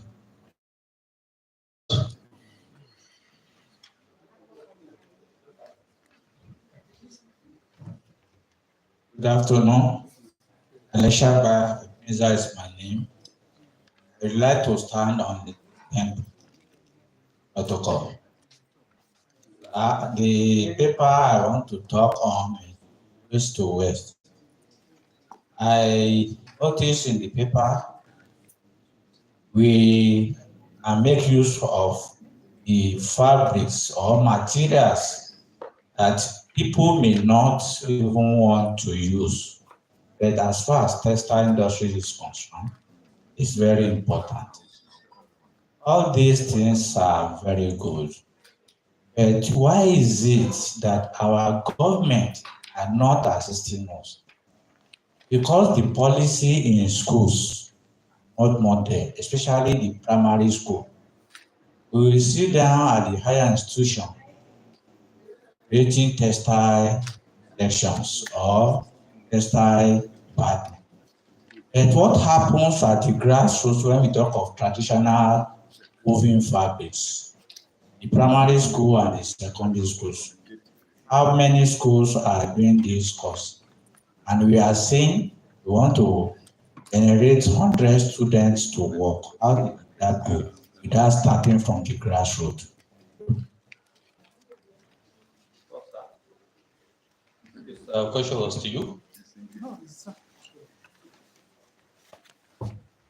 So please, before Prof responds, may I recognize the presence of Professor David Makinde, COC Chairman of the TRAN 2023 conference.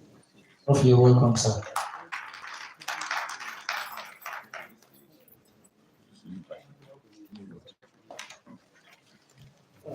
Thank you, Mr. Chairman. I think the other aspect, the last part of his contribution, is not directly to me, but contributions that he has made to most of the, what actually added the whole of the discussion in the conference. Where I should come in, perhaps this directly affects me, is where he was making observation that most of what are used to be recycled in our textile industries, there are things or materials that when you see them or when you look at them, where you cannot use them, and the other ones that we are using. Yes, that is why the whole area and the topic is waste. And that's why they are waste. Waste, when we are defining waste, we state are things that are perhaps exhausted, that are no longer required, that are no longer useful, not to everybody, but at least to the primary user. So definitely it cannot be expected to be as good and a good material. If it is so, then there isn't any need for combating it unless we have surplus resources that we want to waste. So I think the essence of what we are combating is automatically a waste. And waste definitely is something that is not as good as it was originally. And it is what we are using now to make it relatively better, even if not as good as it were originally as a new one, but still useful, rather than just dumping it and causing a lot of nuisance to our environments and others. So that is why it is combating waste to wealth. The other segment, I think it is an additional contribution that you have made to our dear country, Nigeria. Perhaps part of my recommendations involves what you observe. That definitely, and even the chairman has made it much in his contribution. The government need to come up and try to ensure that any form of support created not only just the policy as a policy, but the issue of the implementation. That is why part of my recommendation is in the standard, in the quality, and in the enforcement, that all these ones are lacking. So the government will come and ensure that whatever is a policy is imposed and it is in practice, to have been where we are today. Thank you very much.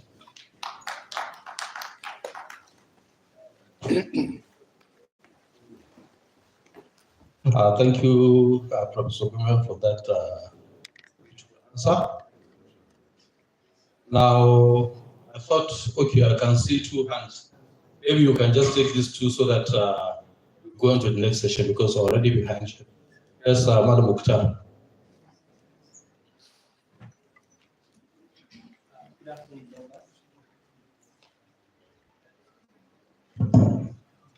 Good afternoon, members of the conference. I want to talk Identify yourself. My name is Ahmadu for Federation of Industry Trade and Investment. I am on the Cotton Textile and Garment Desk.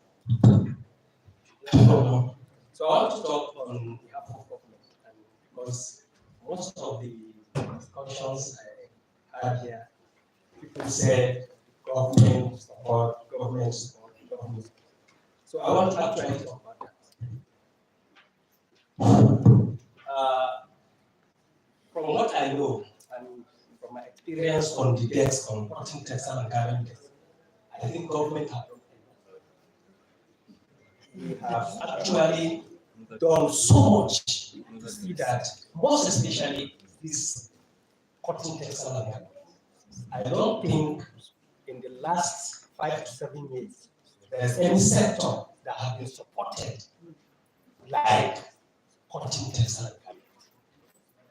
If I tell you some of the figures, you will be perplexed by those kind of figures when I spoke of them. Because I have all the records. I have it on myself. I have everything. But the sector, I think, I'm very sorry to use this word, but there must be morality in the sector before the sector can move forward. You see, the researchers, the government people are different from the actual stakeholders, the producers of these textile companies. The textile companies, I hope, I wish some of them are here. I would have, they will not say anything about support because they know that government have supported cotton, textile, and garment more than enough. If anybody has anything to say about government support to this sector, we have records. All the textile companies are supposed to be working. Government has given funds for retooling and of machineries and so many other things. Government have came up with exactly for their own good. We have implemented that.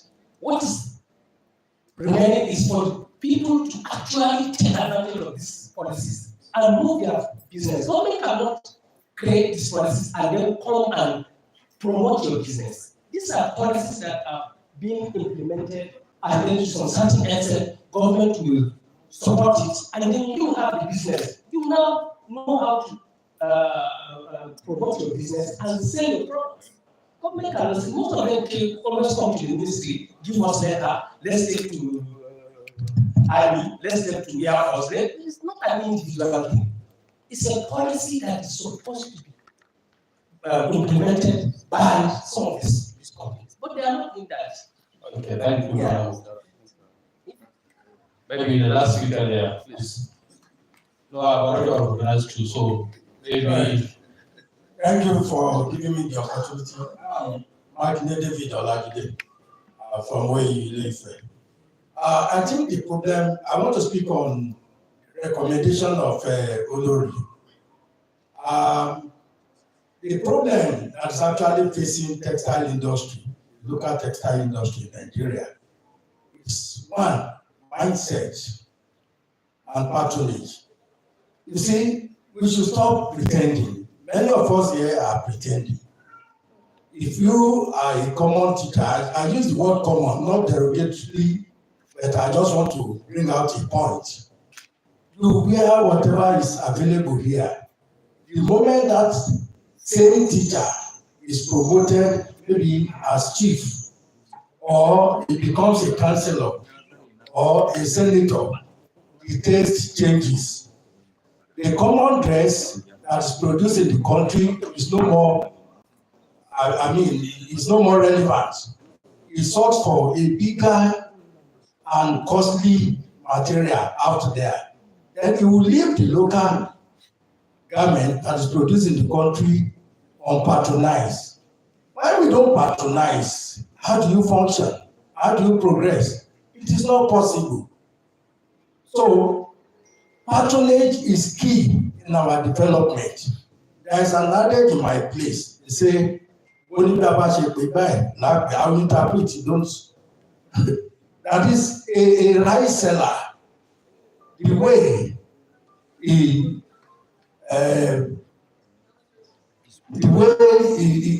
promotes the rice will tell the way the people will patronize it. If we say this is a very good rice, it's very good packaging, people will rush to consume it. But when you display it in a lackadaisical manner, people also will say, oh, it's not likely the rice is tasteful.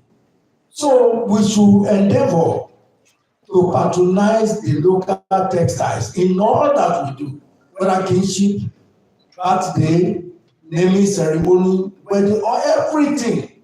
But we see that the class racism, a councillor will always want to demonstrate that what Mr. B is wearing does not befit me. I have to look for something foreign from Turkey, from any part of the world, so that I can be distinct in my appearance. So this is my appeal. We should stop pretending. We should patronize our own made goods. Thank you, sir. Thank you very much. I can see many hands coming up, but unfortunately, our already. I believe this is not the end of the. It's just the beginning of the day. So there will be other opportunities to speak. So please kindly permit me to this point. Thank the presenters for beautiful presentation, and the two papers presented are loaded with recommendations. It's not just enough to come and talk, but you have to, strategize the paper into summarizing and putting cognate action plan to what you have said. And the two papers have successfully done so. Therefore, my appeal is to the liaison committee of this conference to study these recommendations and see how they can be articulated as part of the communique of this great conference, so that our textile and allied industries can grow economically for the betterment of our nation. Thank you.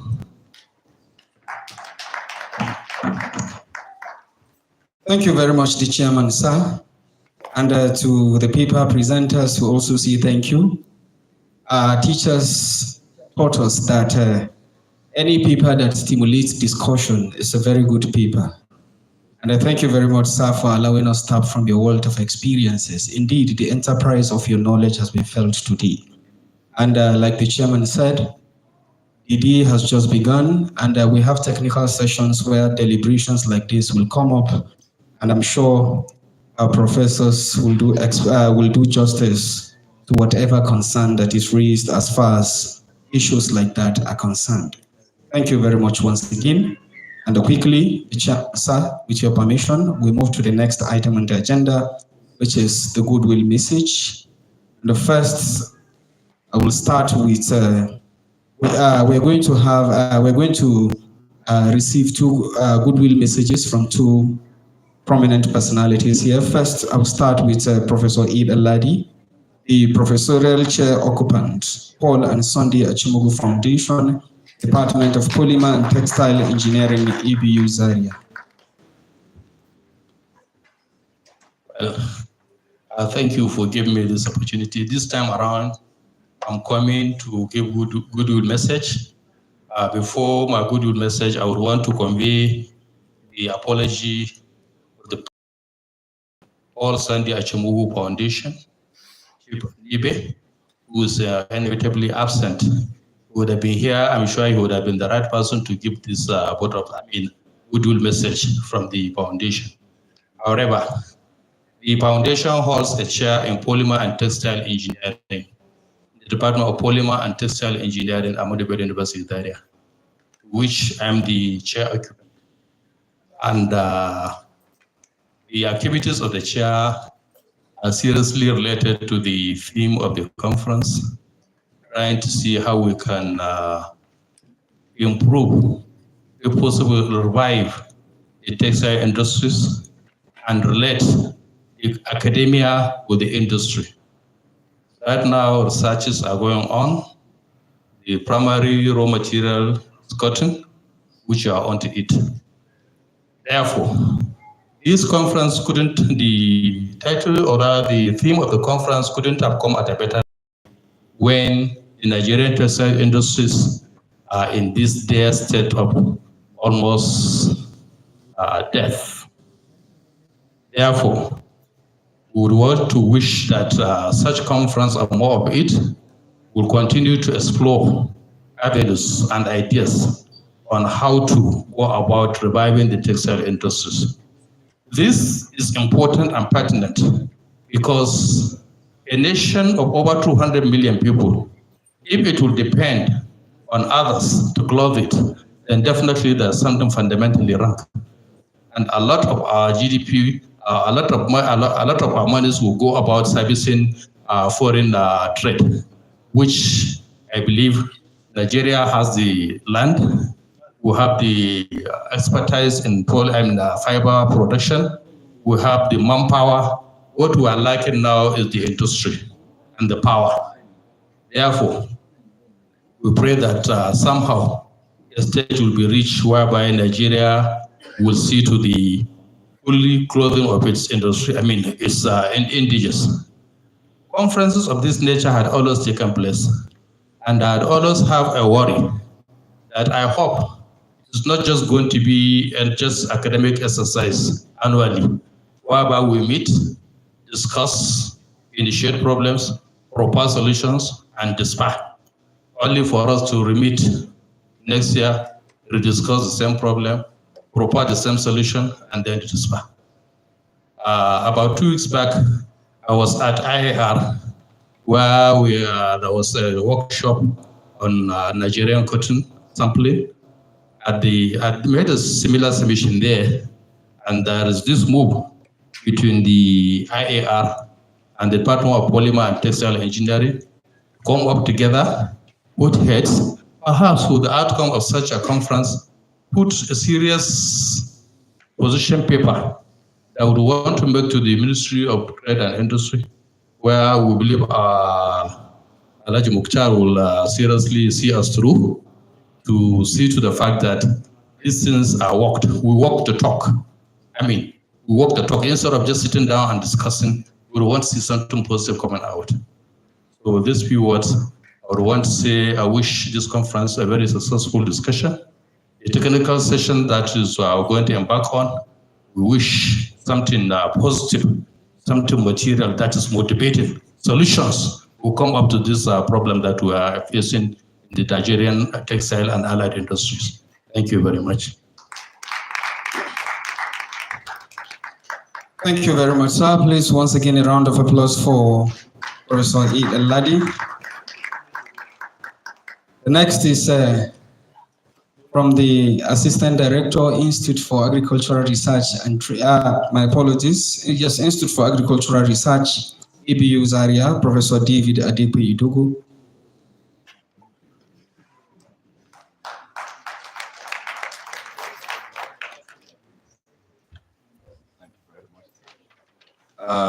Thank you so much, Chairman. I want to acknowledge the existing protocol.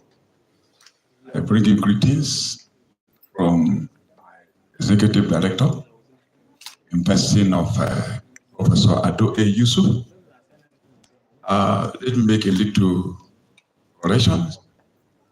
I am not the Deputy Director. I am not Assistant Director. Rather, I am the Program Leader, Cotton Research Program of the Institute. I am here on the mandate of the Executive Director. I was actually not aware of this program until about Friday night or so.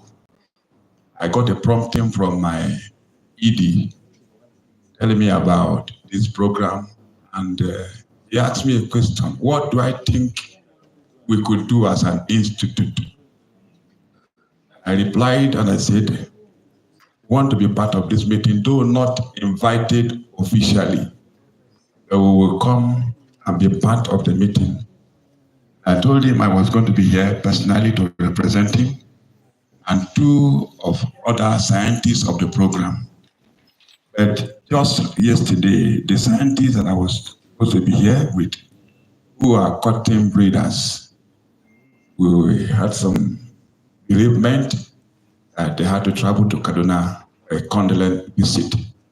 That is why I am here alone from the program and from the institute.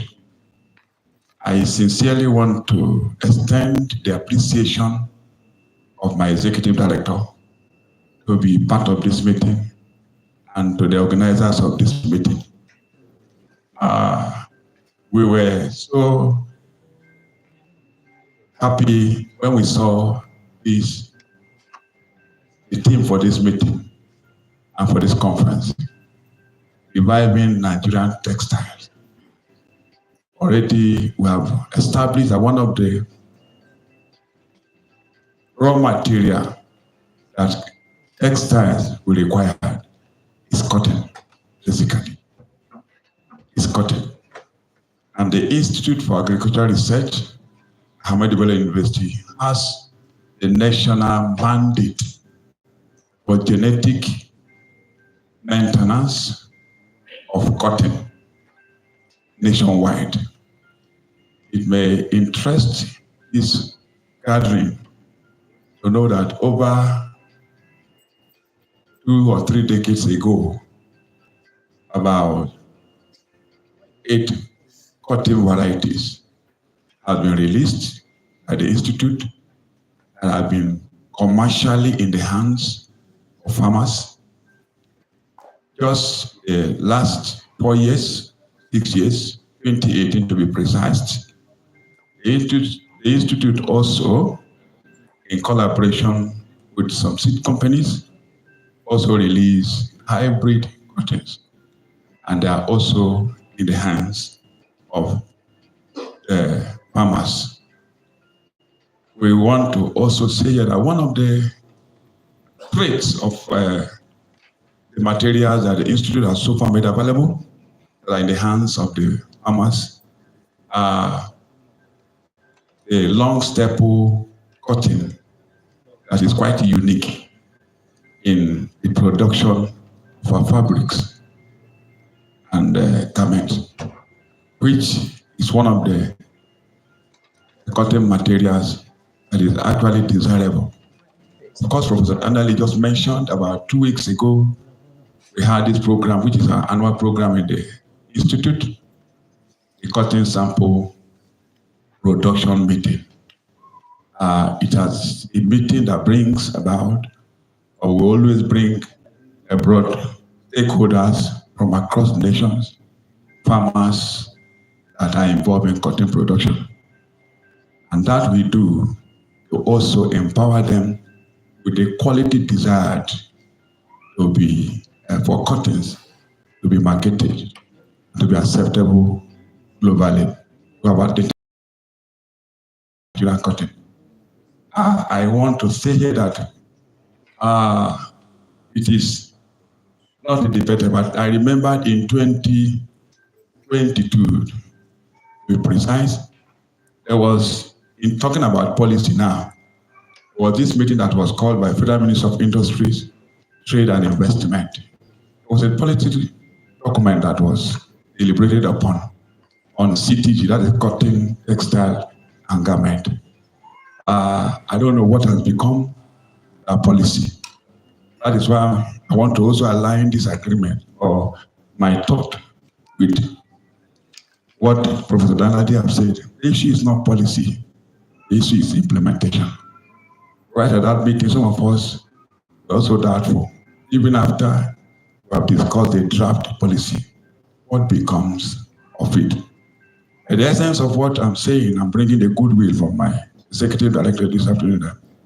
As the institute that has a national mandate for genetic improvement and production of cotton in Nigeria, we align our support with whatever the textile researchers are doing, because we see that our contribution to the revitalization of cotton industry is quite important as far as our role in cotton genetic maintenance and production is concerned.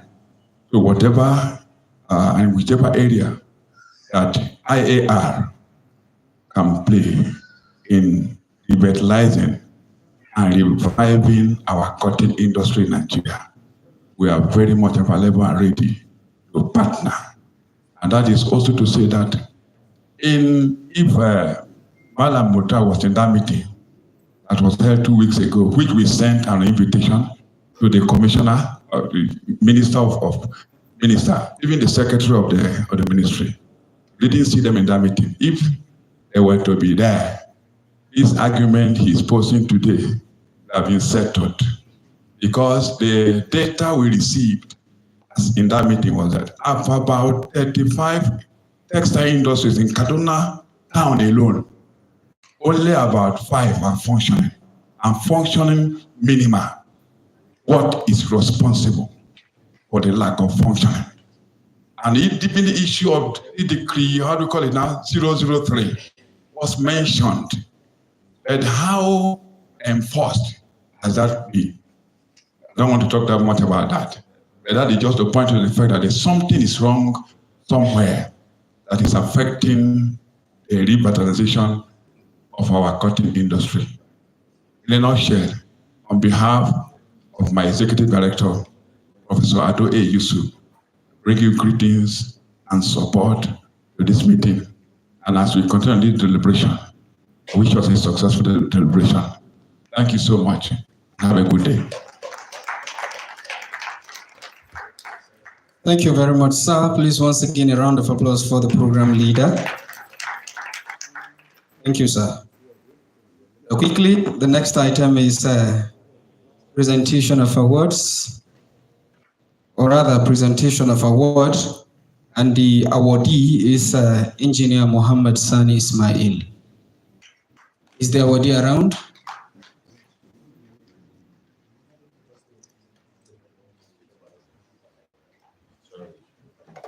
Well, are you the awardee or a representative?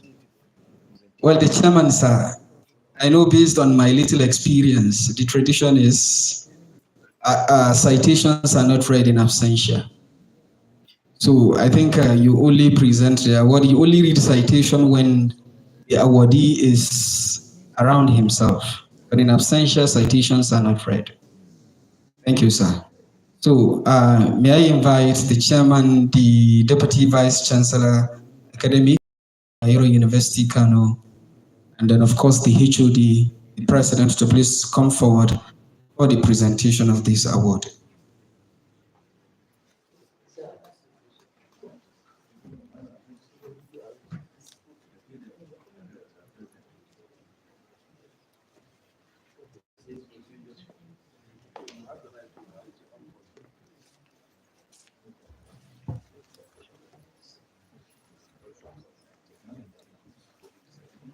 No problem. Chairman permits that we read the citation. He said from experience, yes, citations of absentee is not read. But if somebody is being awarded to an occasion like this, people need to know who he is, isn't it? Otherwise, you see this gentleman who just take the award and go. You don't know him, you don't know who he's standing for. Certainly, even though, since it's not the divine instruction that we are contravening, I believe we can go ahead and do the citation. Yes, sir. Thank you, sir. And for the citation, may I invite the Secretary of the COC, Dr. Emi Baba.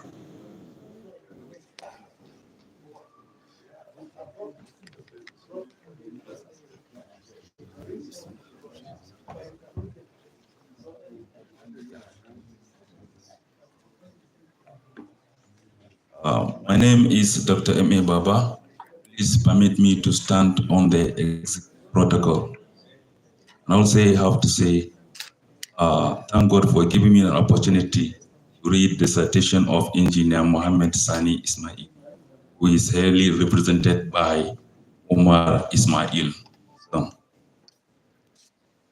Engineer Mohammed Sani Ismail, who hails from Kaduna State, was born on the 16th September 1946.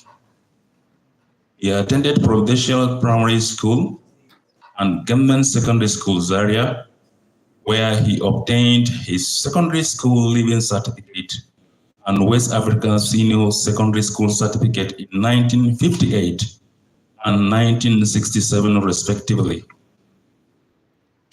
In 1972, he obtained a Bachelor of Engineering degree in Mechanical Engineering from the renowned institution Ahmadu Bello University, Zaria. He attended several other trainings in professional instructions program organized by the British government and the University of Ibadan between 1972 and 1989. Engineer Mohammed Sani Ismail started his working career as a pupil engineer with Ministry of Works, North Central State in 1972 to 1974. By dint of hard work, he rose to become a professional mechanical engineer between 1973 and 1977 in the same office. he was appointed as the General Manager Kaduna Capital Development Board between 1981 to 1983. He also worked with United Nigerian Textile Limited as an Assistant Chief Engineer between 1983 to 1986. Engineer Mohammed Sani Ismail has acquired extensive administrative experience, having served as Assistant General Manager in charge of production with Unitex Limited Kaduna between 1987 to 1993, as the General Manager in Harcourt Textile Limited between 1996 to 1997. He also served as a board chairman and chairman of Engineering Services, Kaduna State Water Board, member, Kaduna State Radio Corporation, member, Mogadishu Property Development Company, Kaduna Center, Executive Secretary and modalities to establish Kasubta. By virtue of his quest for a better society and good governance, he joined politics, contested and won the primary election of his primary in 1983 for the Federal House of Assembly under the People Redemption Party, PRP, but could not participate in the general election due to health challenges. He also applied for the governorship position of Kaduna State under the Social Democratic Party, but lost the primary election due to hospitalization from armed robbery attack. Engineer Mohammed Sani Ismail is a member of notable professional bodies such as Institute of Management Consultants, Nigerian Institute of Management, and many other to mention, but a few. He has attended many national and international conferences, workshops, and research exhibitions. Distinguished ladies and gentlemen, permit me to present you an accomplished gentleman, an industry player, and an engineer by excellence in the person of Engineer Mohammed Sani Ismail.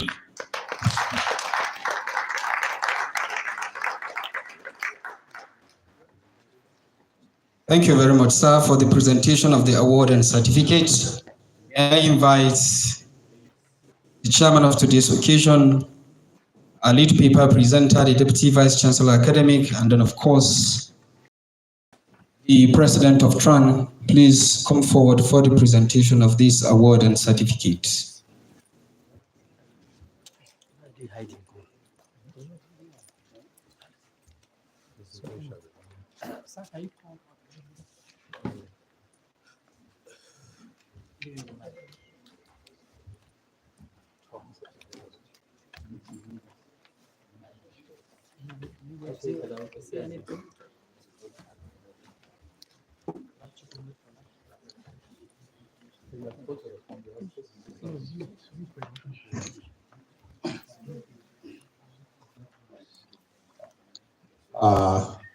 On this day of 12th November 2024, I'm honored to present the Textile Research Association of Nigeria Award to Engineer Mohammed Sani Ismail as a fellow, as a conferred fellow.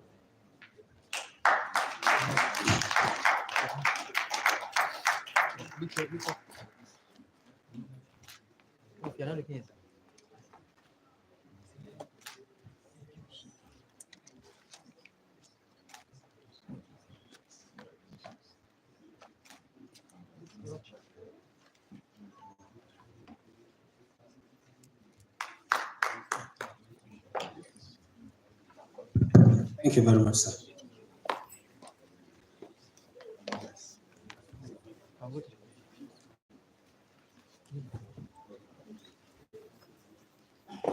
Good afternoon, all.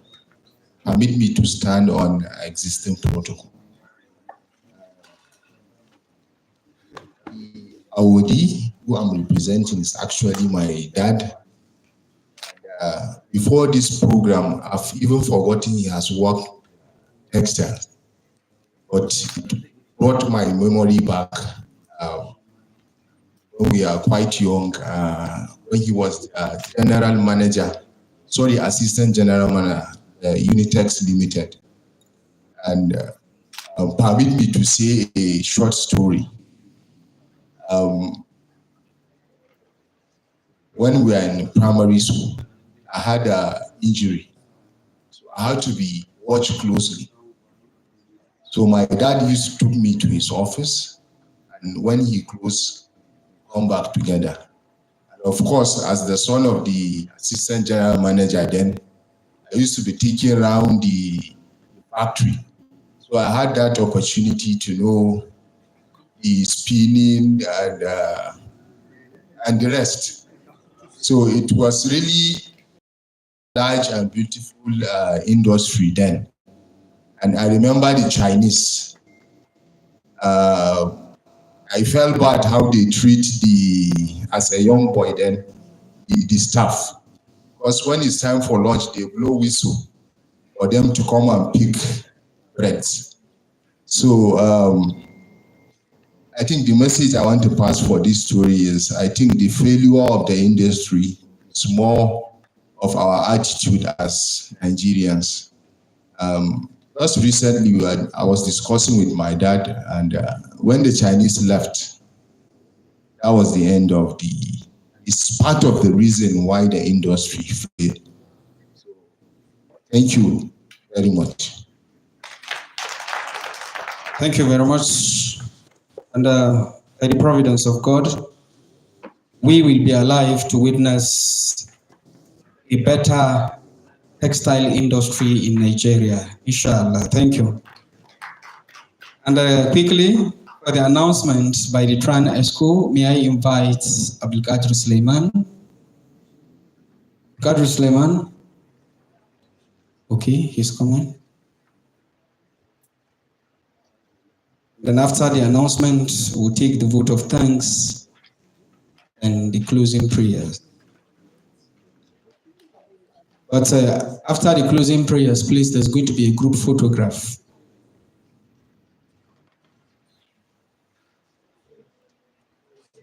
The chairman of this session, all other protocols duly observed.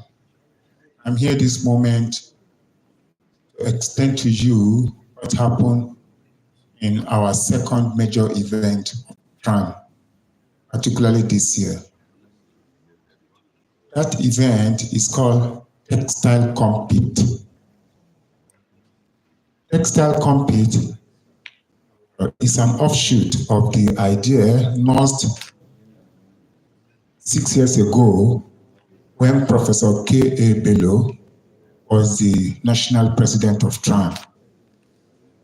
That time, I was privileged to be charged to come up with an idea to involve students' participation in the activities of our great association, TRAN. Then we came up with Textile Compete. Initially, it was TRAN Compete, and we decided it would be too narrow, so we should make it Textile Compete. Last year, we had the first edition, and the award was given at Obafemi Awolowo University in Ile-Ife, with 5 participants from 3 institutions. This year, with a broader publicity, we have 8 participants from 5 institutions. Since March 2024, we have started the journey of trying to make lecturers to involve their students and encourage them and mentor them to participate in the competition. They are simply competing with their research work or their creative work so that we can know to what extent are our students capable of competing globally. This year's edition, Textile Compete 2.0, we had 6 well-selected judges, and 3 of the participants came from Kaduna Polytechnic, 2 from Ahmadu Bello University, 1 from Modibo Adama University, 1 from Federal University of Technology in Owerri, and 1 from Kano State Polytechnic. after the keen competition that lasted for 2 days, we had, for the first time, 2 of the presenters tying for the first position. We have since made the result public, but I'm happy for this opportunity to make the ceremony. And I can see some of the students here also warming up to collect their prize win. At this point, I want to thank you so much that it has not been quite easy to convoke people over a simple exercise as simple as TRAN textile compete. But however, that was what happened, and we are here this moment to let you know that the future of textile compete is bright, because textile compete, by the grace of God, has come to stay. For the first time, we had judges from outside the country for the competition. And afterwards, somebody called me from United States of America that textile company, he heard about it, that when is the next one? And I told him that it's going to be next year. And he's wishing that it is a biannual event, because the future is in the hand of the youths. And we have just started that for textile. This is the report I can give as I hand over to Mike to the MC to organize modalities for giving the awards. Thank you very much.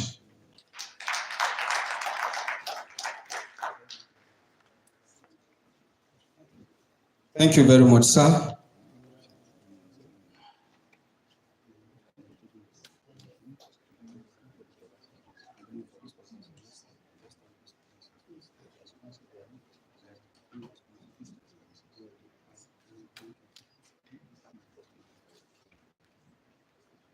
Thank you very much, sir.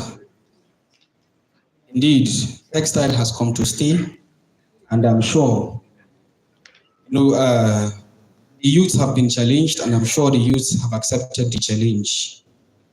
Thank you very much once again, and for the presentation of the certificate of appreciation by the EXCO. First, we will start with the sponsors, and first, may I invite the Deputy Vice Chancellor, Academic, Bayero University, Kano, one of our lead paper presenters, Professor M.S. Gumel. Please come forward and help in the presentation of this certificate. The first recipient is Professor Gwari Williams Bako, the President of Textile Researchers Association of Nigeria, TRAN.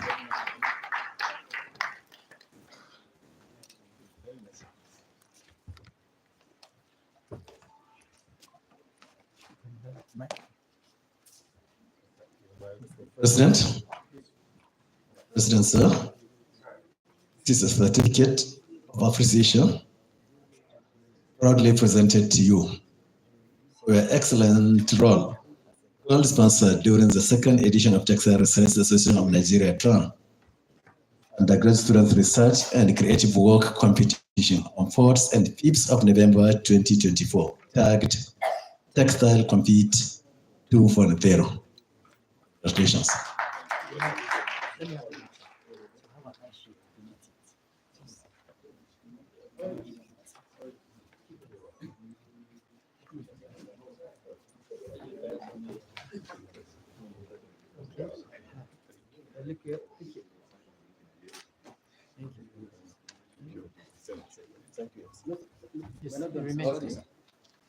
The next is Mrs. Bose Fumi Olowoyeye. Pardon my pronunciation, please. Is she around? Okay. Next is Mrs. Deborah P. Akonde. Okay, she's coming. Mrs. Deborah is the National Treasurer. Please, a round of applause for her while she comes down.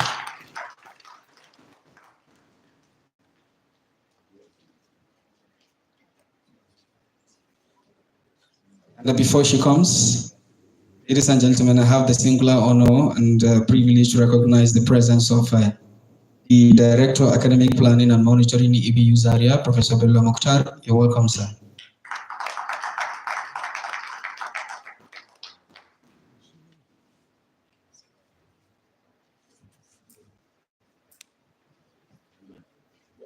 National Treasurer is working majestically. And you know, women are royalty, so we have to respect that. Okay, I can. Okay. Let's have Mike, please. This textile fit.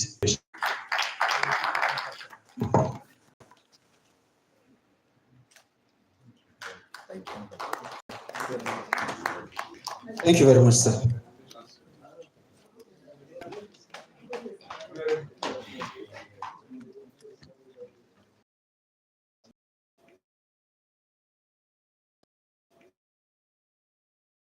Asking her how are the roads.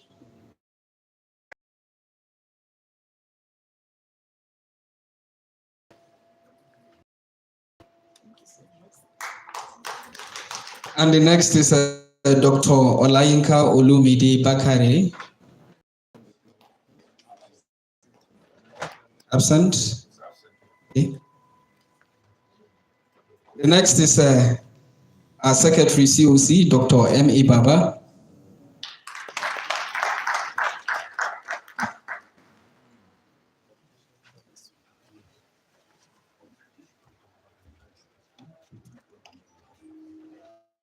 Congratulations for this award, for your diligence.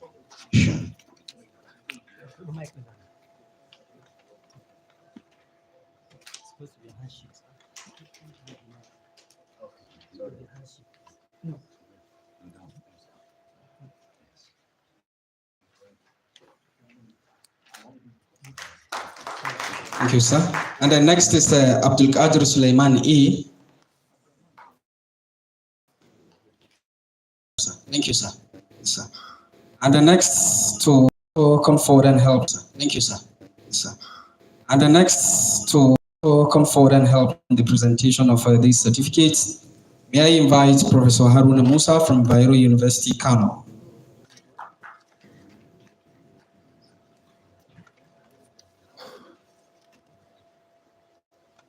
And the next recipient is Dr. Usman Alabi Dauda. Dr. Usman Alabi Dauda, absent. Dr. Usman Alabi Dauda, absent. Next is on behalf of the Textile Researchers Association of Nigeria, I present to you this prestigious award. Congratulations.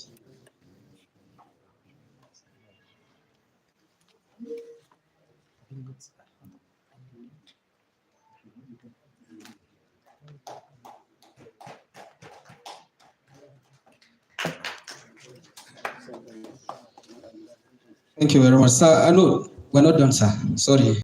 And the next is Abdul Qadir Suleiman. This time around, you, Sako. Okay.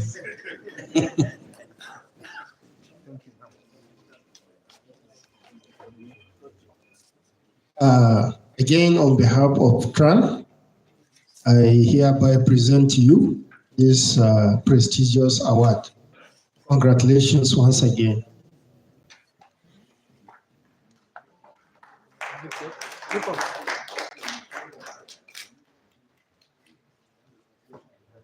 The next is Dr. Amira Dina Isa.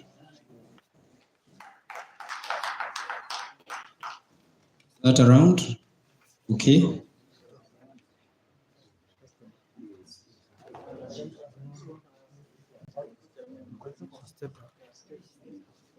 Left outside.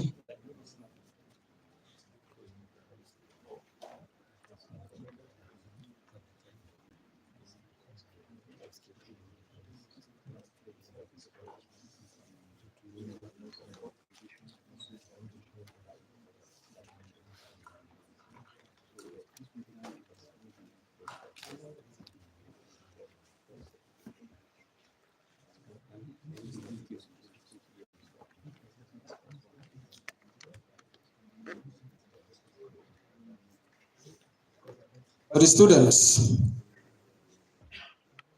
we have Hidayah Muhammad Adam. Hidayah Muhammad Adam, She's absent, so you can.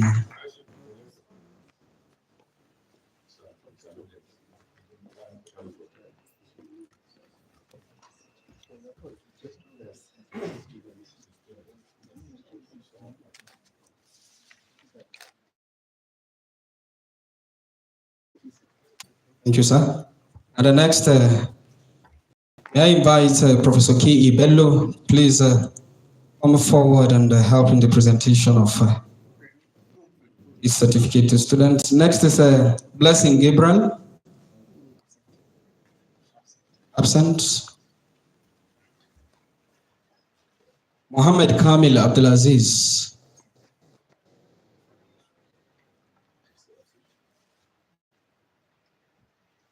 Okay, I think there is a challenge here, but I could understand if I Harry. Okay, Omene Kweje, if I Harry. Okay. Hope Ayani.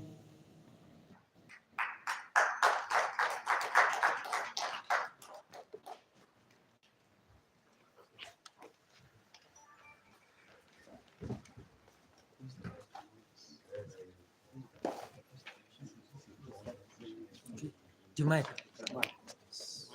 The mic. So on behalf of Textile Research Association of Nigeria, I have the honor of presenting to you this certificate. So congratulations. Keep it up.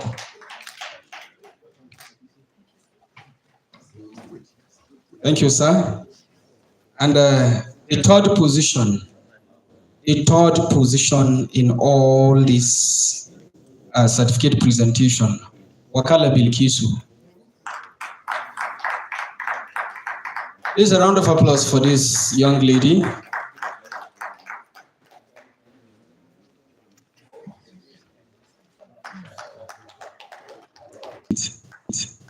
And fortunately, sir, there is no second position for this award. 2 people bracketed. So we only have two first positions and then a third position.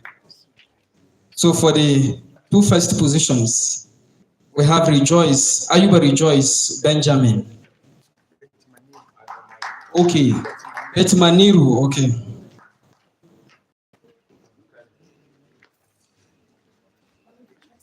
Let me check of 75,000 naira. Oh, you are the supervisor. Congratulations, man. Which of the institution? On behalf of the Textile Researchers Association of Nigeria, present this certificate to you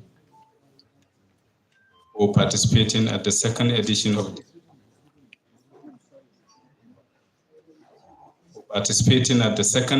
the Textile Researchers Association of Nigerians Undergraduate Student Research and Creative Work Competition. Congratulations.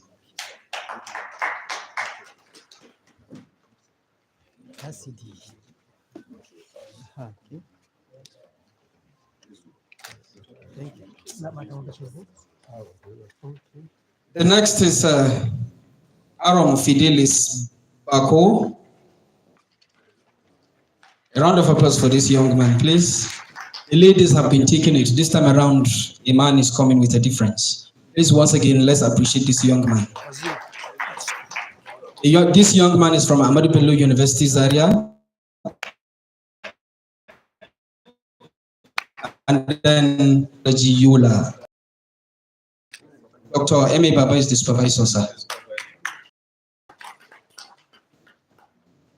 So again, on behalf of the Textile Researchers Association of Nigeria, I present this certificate to participating at the second edition of the Textile Researchers Association of Nigeria Graduate Students Research and Competition, for being the first position similar to the previous one from Modibo Adamo University of Science and Technology.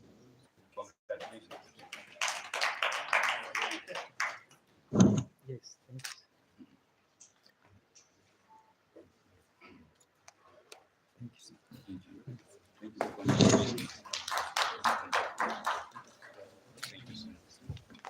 Thank you very much, the Director of Academic Planning. And sir, like I said earlier, the challenge has been posed and the youth have accepted the challenge. And I'm sure with this kind of practice, the future is bright by the providence of God.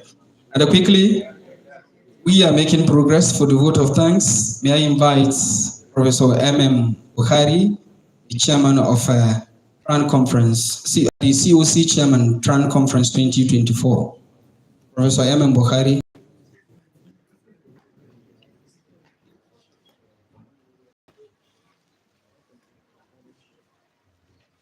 The COC chairman made the conference successful. Please appreciate the COC chairman. Thank you, sir.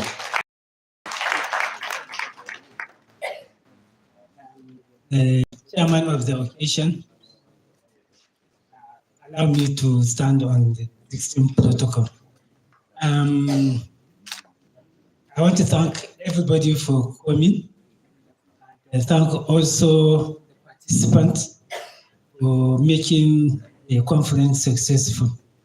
I want to appreciate the university management for giving us the opportunity to use this auditorium.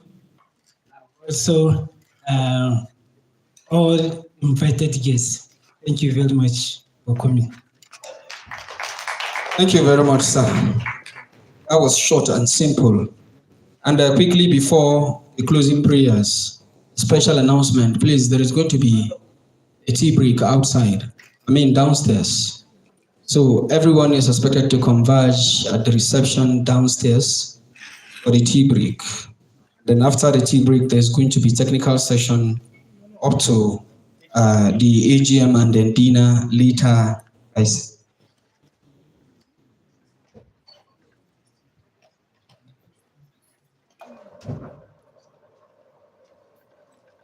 And Professor Olama Kinde is the chairman panel of judges for this competition. And I've been reliably informed by the organizers that Professor Makinde did, in fact, he did extensively well to ensure that the best of candidates have emerged for the success of this competition. Please, once again, a round of applause for Professor Makinde. Thank you very much, sir. Please.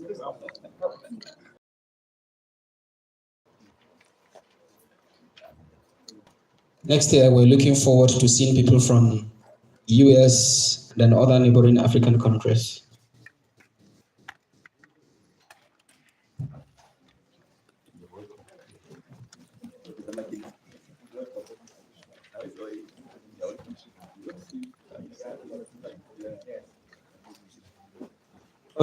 For the closing prayers, based on our tradition in Ahmadu Bello University, Zaria, we give ourselves 30 seconds to pray according to the dictates of our respective religions. 30 seconds, please.